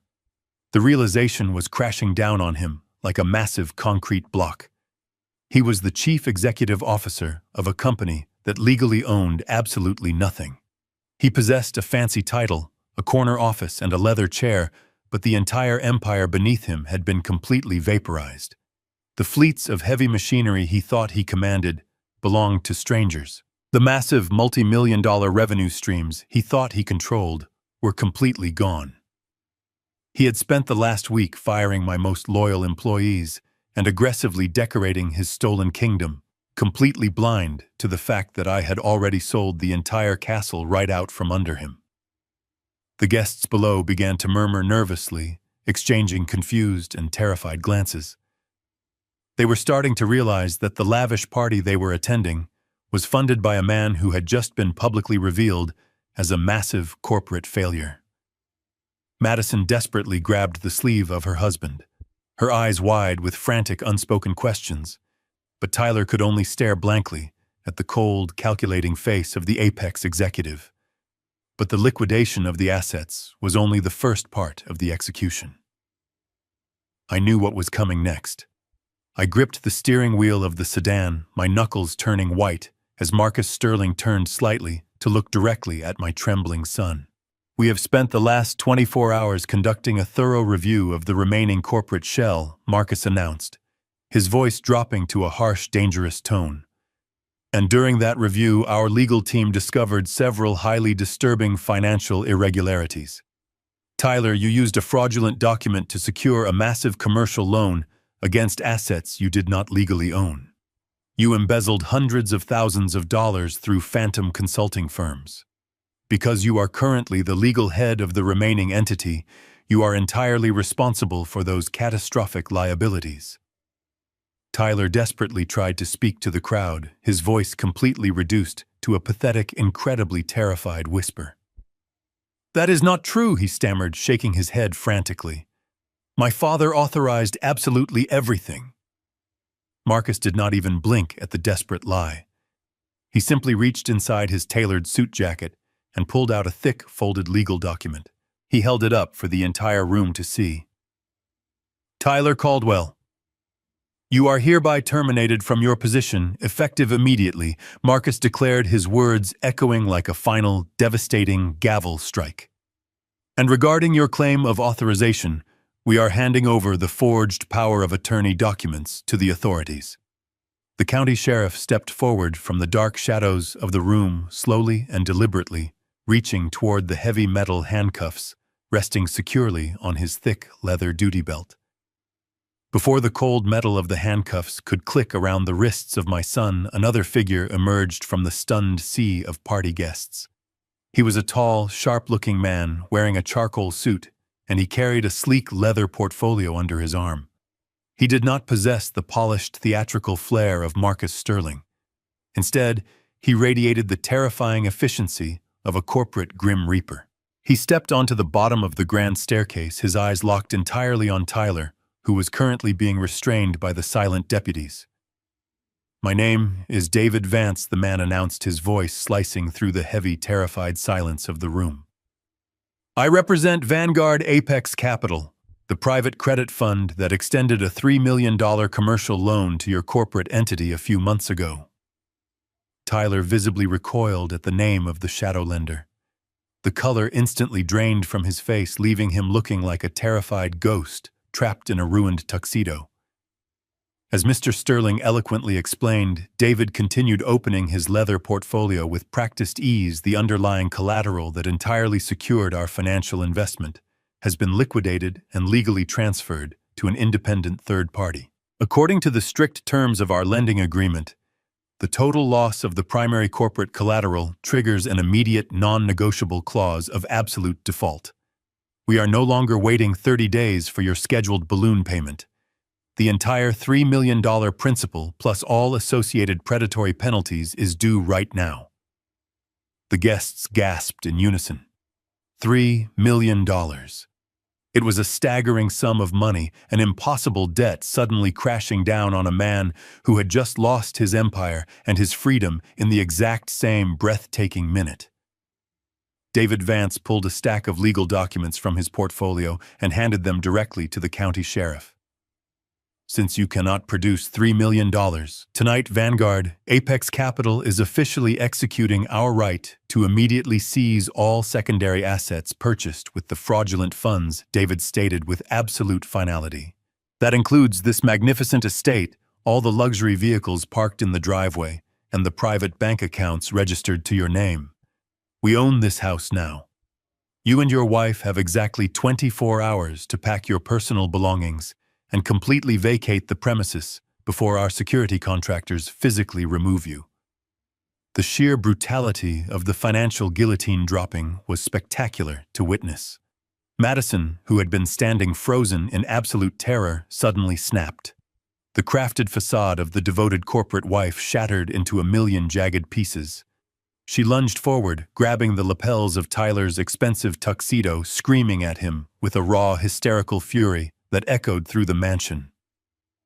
"You promised me we were safe," she shrieked, her voice cracking with pure panic. "You told me you had everything completely under control. You ruined my life. You lost my house. What are we going to do? Where are we going to go?" She beat her fists against his chest as the deputies struggled to gently pull her away from the handcuffed prisoner. But the absolute destruction of their perfect stolen life was not quite finished. As Madison stood sobbing on the marble floor, her makeup running down her face, a completely unremarkable man in a brown jacket stepped out from the shadows near the catering entrance. He calmly navigated around the spilled champagne and the terrified guests walking directly up to my sobbing daughter-in-law. "Madison Caldwell," the man asked politely. She looked up at him, her eyes wide with confusion and dread. "Yes," she whispered, her voice trembling. The man pulled a sealed yellow envelope from his pocket and pressed it into her shaking hands. "You have been officially served," he said flatly, before immediately turning around and walking right back out the shattered doors. Madison tore open the envelope. Her hands shaking so violently, she nearly dropped the stack of legal papers. She read the bold print at the top of the page, and absolute horror washed over her face. It was not a document from Vanguard Apex Capital. It was an official court-ordered eviction notice for her high-end fashion boutique. I had personally owned the prime commercial real estate that housed her failing vanity project. It was the only tangible asset I did not sell to Apex Holdings. Instead, I had aggressively sold that specific piece of land just 3 days ago to a massive municipal waste management facility. The new owners were legally terminating her lease immediately to begin construction on a massive foul-smelling city garbage dump. Her precious boutique was completely dead, destined to be crushed by heavy bulldozers and buried under tons of rotting trash. Tyler stood at the top of the stairs, his hands bound behind his back, watching his wife collapse onto the cold marble floor in a state of inconsolable despair. The deputies began to forcefully guide him down the stairs, pushing him toward the shattered front entrance to begin his long journey into the brutal reality of the federal justice system. As they marched him through the chaotic remnants of his ruined party, Tyler slowly raised his head and looked past the flashing red and blue lights of the police cruisers. He looked straight down the long driveway, peering into the dark shadows of the quiet suburban street. I stepped out of my black sedan, standing directly under the dim glow of a single street lamp. Our eyes met across the expanse of the manicured lawn. I did not smile. I did not offer a victorious sneer or a wave of mock sympathy. I stared at the broken, humiliated man who had tried to steal my life. I gave him one slow, cold, definitive nod. I watched the realization settle deep into his terrified eyes. He finally understood the true cost of his betrayal. I turned around, got back into my car, started the engine, and drove away into the night. I drove back to my quiet, empty house on the outskirts of Dallas.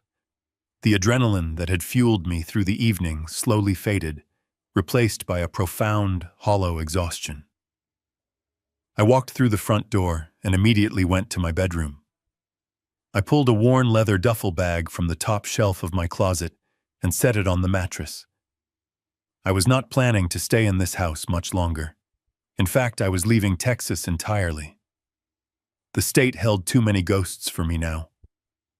Every highway, every construction site, and every local restaurant was deeply infected with the memory of the son who had tried to destroy me. I packed methodically, folding my clothes with the quiet precision of a man who had completely detached himself from his past. I took only the essentials and a small framed photograph of my late wife. Everything else, the antique furniture, the expensive artwork, the massive house itself, was already scheduled to be sold by my estate manager. I was walking away from the physical remnants of my life to start over somewhere clean and quiet. I slept for a few hours in the guest bedroom, knowing it would be my final night under this roof. The sun rose the next morning, casting a pale gray light through the living room windows. I was sitting at the kitchen island drinking my final cup of coffee in this house when the heavy silence was violently shattered. It started as a frantic ringing of the doorbell, followed almost immediately by a series of desperate heavy pounds against the solid oak of my front door. I did not flinch. I did not rush to see who it was. I already knew. I calmly set my ceramic mug down on the granite counter and picked up my cell phone. I opened the security camera application and watched the live feed from my front porch. There they were. The mighty chairman and his glamorous corporate wife completely reduced to a pair of terrified, desperate animals. Tyler was still wearing the same white tuxedo shirt from the night before, completely unbuttoned at the collar, heavily stained with sweat and spilled champagne. His hair was a chaotic mess, and his eyes were red and swollen from crying. Madison looked even worse. Her expensive evening gown was torn at the hem, her elaborate makeup was smeared darkly across her cheeks, and she was visibly trembling in the cool morning air. "Dad, please open the door," Tyler screamed, slamming his open palms against the wood. "I know you are in there. I saw your car in the driveway. Please, Dad, you have to talk to me. We have absolutely nowhere else to go. The bank locked us out of the house. They took the cars. They took everything." Madison pushed her way toward the camera, her face twisted into a pathetic mask of manufactured sorrow. "Richard, please be reasonable," she cried, her voice cracking with sheer panic. "We are family. You cannot just abandon us like this. We made a terrible mistake, but you have to help us fix it. Tyler is your son. He is your own flesh and blood. You cannot let them send him to prison over a stupid misunderstanding." I sat in the quiet kitchen, listening to their frantic pleas echo through the small speaker of my phone. It was absolutely fascinating to witness how quickly their towering arrogance had evaporated the moment they were stripped of my money. Just yesterday, I was a clueless, fading old man who needed to be locked away in a nursing home. Today, I was their only hope for salvation. They were trying to weaponize the very concept of family that they had so callously discarded when they thought they held all the cards. I watched Tyler sink to his knees on the concrete porch, pressing his forehead against the heavy wooden door, openly sobbing. "Dad, I am so sorry." He wept, his voice muffled by the thick oak. "I was stupid. I was greedy. But you are my father. A father is supposed to protect his son. Please, I am begging you, do not let them destroy my life. For Mom. Do it for Mom." Hearing him invoke the sacred memory of my late wife to save his own cowardly skin was the final absolute breaking point. A cold, hardened resolve completely settled over me. I pressed the microphone icon on my phone screen. The small speaker mounted on the front porch crackled to life, immediately silencing their pathetic crying. They both looked up at the camera, their eyes wide with desperate, misplaced hope. I did not open the door. I did not even stand up from my kitchen stool. "You do not get to use her name," I said, my voice projecting through the speaker with absolute unyielding coldness. Tyler flinched, as if he had been physically struck. "You do not get to stand on my porch begging for mercy and invoke the memory of a woman who would be disgusted by the man you have become. You talk about family blood. Blood is just a biological coincidence. Loyalty is a choice and respect is earned. You viewed my love as a weakness. You stole my life work, forged my signature, and laughed at my absence. You wanted my empire, Tyler. Well, I gave it to you. I gave you what you legally created. You built a house of cards on massive fraudulent debt, and you expected me to pay the mortgage while you threw me away. You wanted to play corporate warfare, but you forgot. I wrote the rulebook decades before you were born. There is no rescue coming. There is no secret bank account waiting to bail you out. You are going to face the federal authorities. You are going to answer for the millions you stole, and you are going to do it completely alone. Never ever knock on this door again. The heavy silence that followed my final words hung over the front porch like a thick winter fog. Tyler remained on his knees, his forehead pressed against the solid oak of my front door, quietly sobbing into the wood. Madison stood a few feet behind him, her arms wrapped tightly around her shivering shoulders. She stared at the small camera lens with a look of absolute unadulterated terror. They were finally beginning to understand that the bridge back to my good graces had not just been burned, but entirely eradicated from existence. But I was not quite finished with them yet. I wanted to make absolutely sure they understood exactly why this was happening. I wanted them to hear the precise moment they sealed their fate. I reached across the kitchen counter and picked up a digital audio recorder. It was the device Bill used to retrieve the security audio from the hotel banquet room.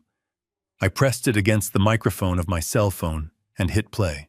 A burst of static crackled through the porch speaker, followed by the sound of crystal glasses clinking in a crowded room. Then the arrogant voice of Madison echoed loudly across the quiet lawn. "Let us raise a glass to Tyler," the recorded voice announced, dripping with condescension. "And honestly, thank God the old man did not show up tonight to ruin our vibe." A chorus of recorded laughter followed. Then came the voice of my son, completely betraying the man who had given him everything. "Do not worry, baby," the recorded Tyler laughed. "By next month, that chairman's seat will be mine anyway. Cheers to the future." I stopped the recording and let the silence return to the porch. The effect on them was instantaneous and violent. Tyler lifted his head from the door, his eyes wide with horror. He realized how I knew everything. He realized that while they celebrated my supposed absence, I was standing outside their door listening to them plot my demise. Madison, however, had a different reaction. The lingering traces of her fake sorrow vanished. Her face twisted into a mask of pure rage. The realization that her own words had directly triggered the total annihilation of her luxurious life was simply too much for her ego to process. She needed a scapegoat, and she found one kneeling right in front of her. She lunged forward, grabbing Tyler by the collar of his ruined tuxedo and violently yanking him backward. "You idiot!" she screamed, her voice cracking with hysteria. "This is all your fault. You told me the company was yours. You told me the old man was too stupid to notice the money we were taking. You dragged me into this mess, and now I have absolutely nothing because of your pathetic incompetence." Tyler stumbled backward, struggling to maintain his balance on the concrete porch.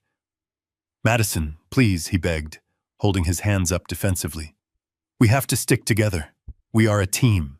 We can figure a way out of this if we just stay calm." "A pathetic team," Madison shrieked, her voice echoing down the quiet suburban street. "I am not part of any team with a man who is going to federal prison. I am done with you. I am completely done. I am calling a lawyer the second I get a new phone. I am filing for an immediate divorce. I will tell the judge that you manipulated me, that I had absolutely no idea where the money came from. I am not going down with your massive sinking ship. I will take whatever is left and start over without your heavy baggage dragging me into a prison cell."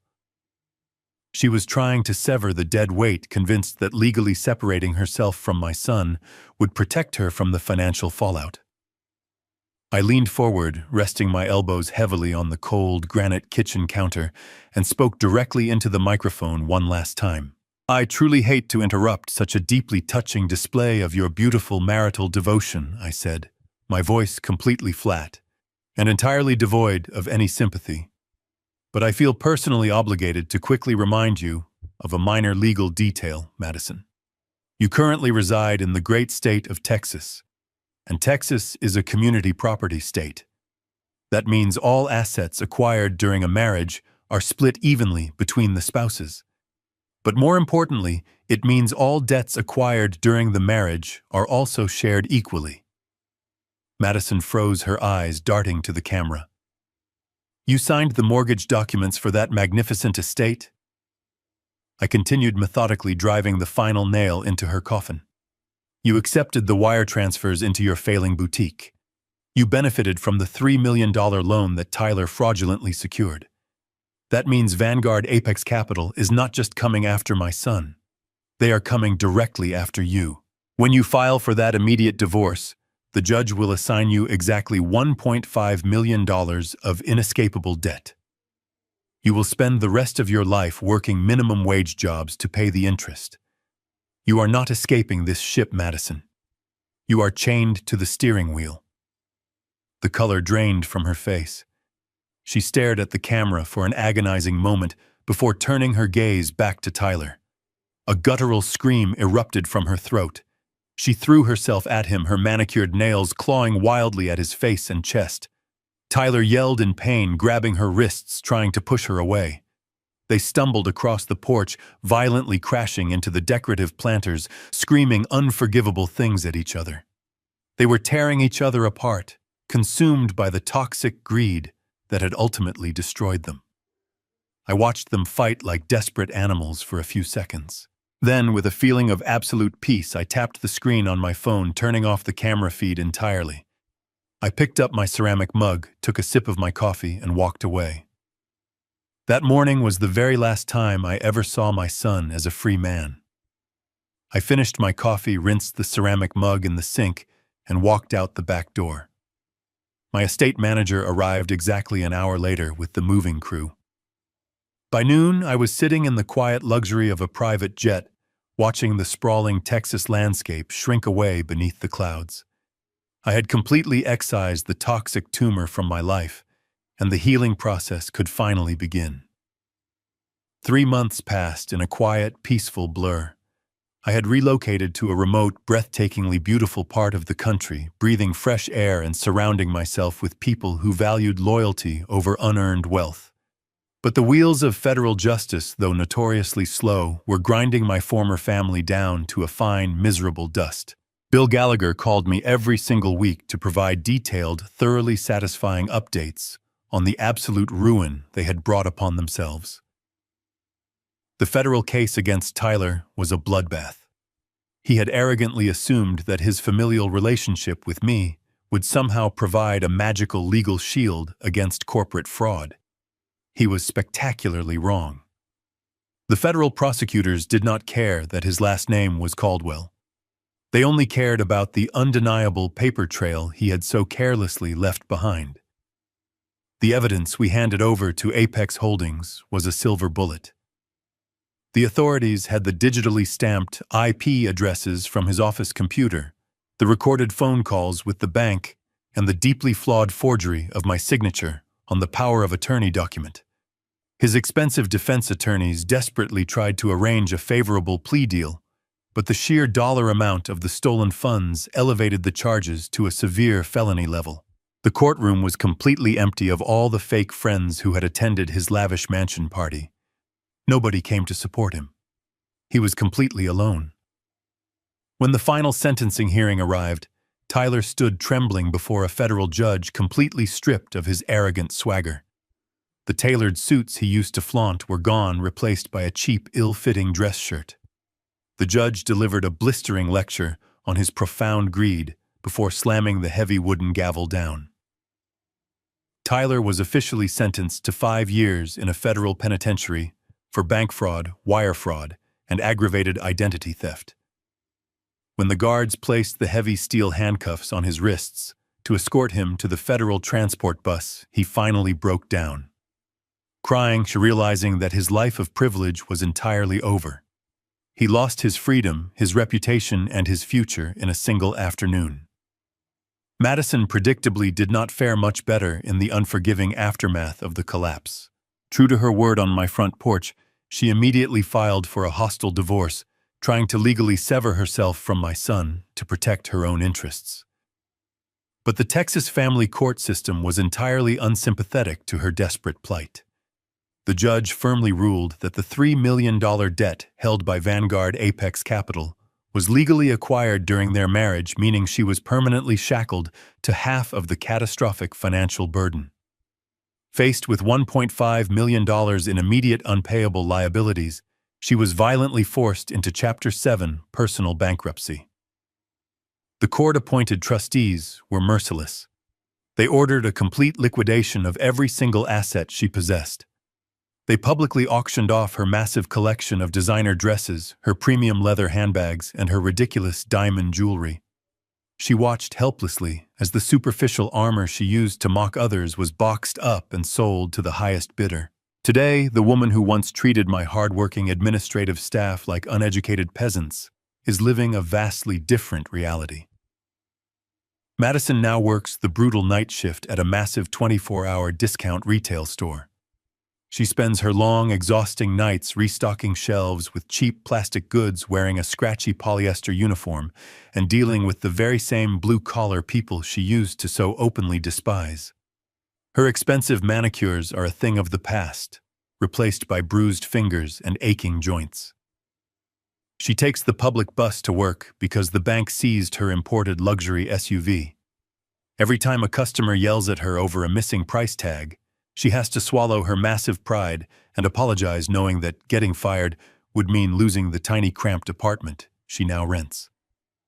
But amidst the satisfying wreckage of their selfish lives, there was one innocent casualty that weighed heavily on my conscience. My young grandson. He was only a child, entirely blameless in the spectacular moral failure of his parents. I could not simply abandon him to the devastating poverty his mother and father had so foolishly engineered. However, I also refused to allow Tyler or Madison to ever use their own child as a convenient financial hostage to extort money from me. So I called Bill Gallagher one last time to execute a final, flawless legal maneuver. We established a massive, heavily fortified educational and living trust fund specifically dedicated to my grandson. It was an ironclad, impenetrable financial fortress. The trust was legally structured so that the boy would have all of his private school tuition, premium health care, and eventual college expenses entirely paid for directly by the independent fund administrators. But the true beauty of the legal document lay in its absolute restrictions. We specifically drafted the strict bylaws to completely prevent Tyler and Madison from ever accessing a single penny of the money. They could not borrow against it. They could not manage it, and they could not act as legal proxies under any circumstances. The wealth was locked away behind a massive wall of elite attorneys, patiently waiting for the boy to turn 25. I signed the final documents electronically from the absolute comfort of my new home. I made sure to send a certified legal copy of the trust rules directly to Madison's miserable little apartment. I wanted her to see the vast wealth her son would inherit, and I wanted her to experience the agonizing frustration of knowing she could never touch a single dime to pay off her own crushing debts. I had successfully secured the future of my grandson, while ensuring his greedy parents remained permanently trapped in the financial hell they created. The morning wind swept down from the snow-capped peaks of the majestic Rocky Mountains, carrying the sharp scent of pine needles and damp earth.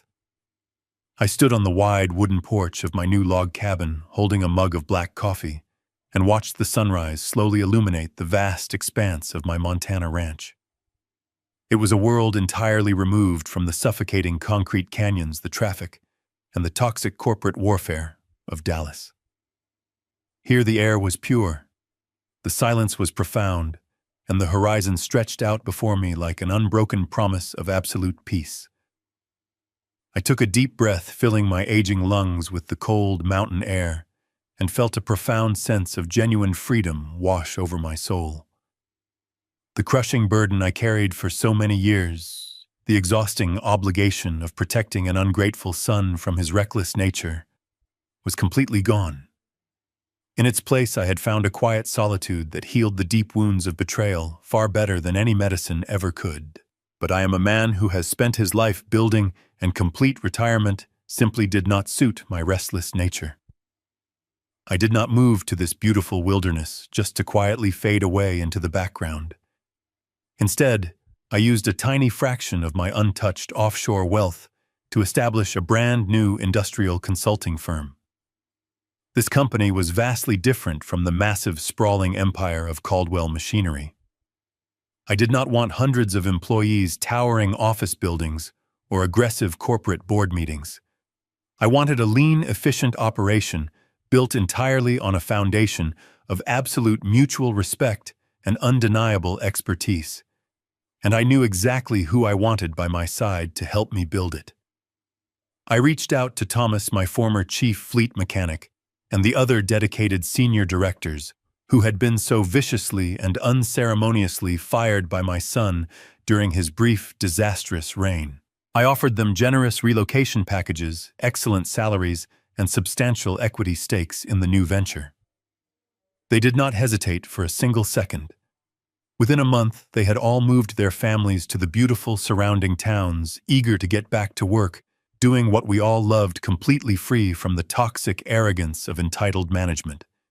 Today, we operate out of a modest, comfortable office suite located in a nearby town. We do not lease heavy machinery anymore. Instead, we provide elite, high-level logistical consulting for massive municipal infrastructure projects across the entire Pacific Northwest. We use our 4 decades of hard-earned, gritty industry experience to help legitimate construction companies optimize their heavy fleets, negotiate fair vendor contracts, and streamline their complex operations. It is honest, deeply fulfilling work. When we sit around the conference table now, there is no hidden agenda, no manipulative whispers, and absolutely no parasitic greed. We are a team forged in the fires of shared hardship, bound together by a profound mutual respect that money simply cannot buy. Working alongside these incredibly loyal men and women has completely revitalized my spirit. It has reminded me that true leadership is not about demanding blind obedience or hoarding absolute power. It is about recognizing the inherent value in the hardworking people who support your vision and fiercely protecting them when the corporate wolves arrive at the door. Sometimes late in the evening, when the sun dips below the rugged mountain ridges and the ranch falls into a deep, peaceful twilight, my thoughts inevitably drift back to a cold, sterile federal prison cell in Texas. I think about Tyler. I think about the little boy who used to run down the driveway to greet me, the boy who used to look at me with absolute admiration before the poison of unearned wealth completely corrupted his soul. The grief of losing my only son is still there, at a permanent, dull ache resting quietly in the background of my mind. But it is no longer a sharp, bleeding wound. I have finally accepted the harsh, undeniable reality of the situation.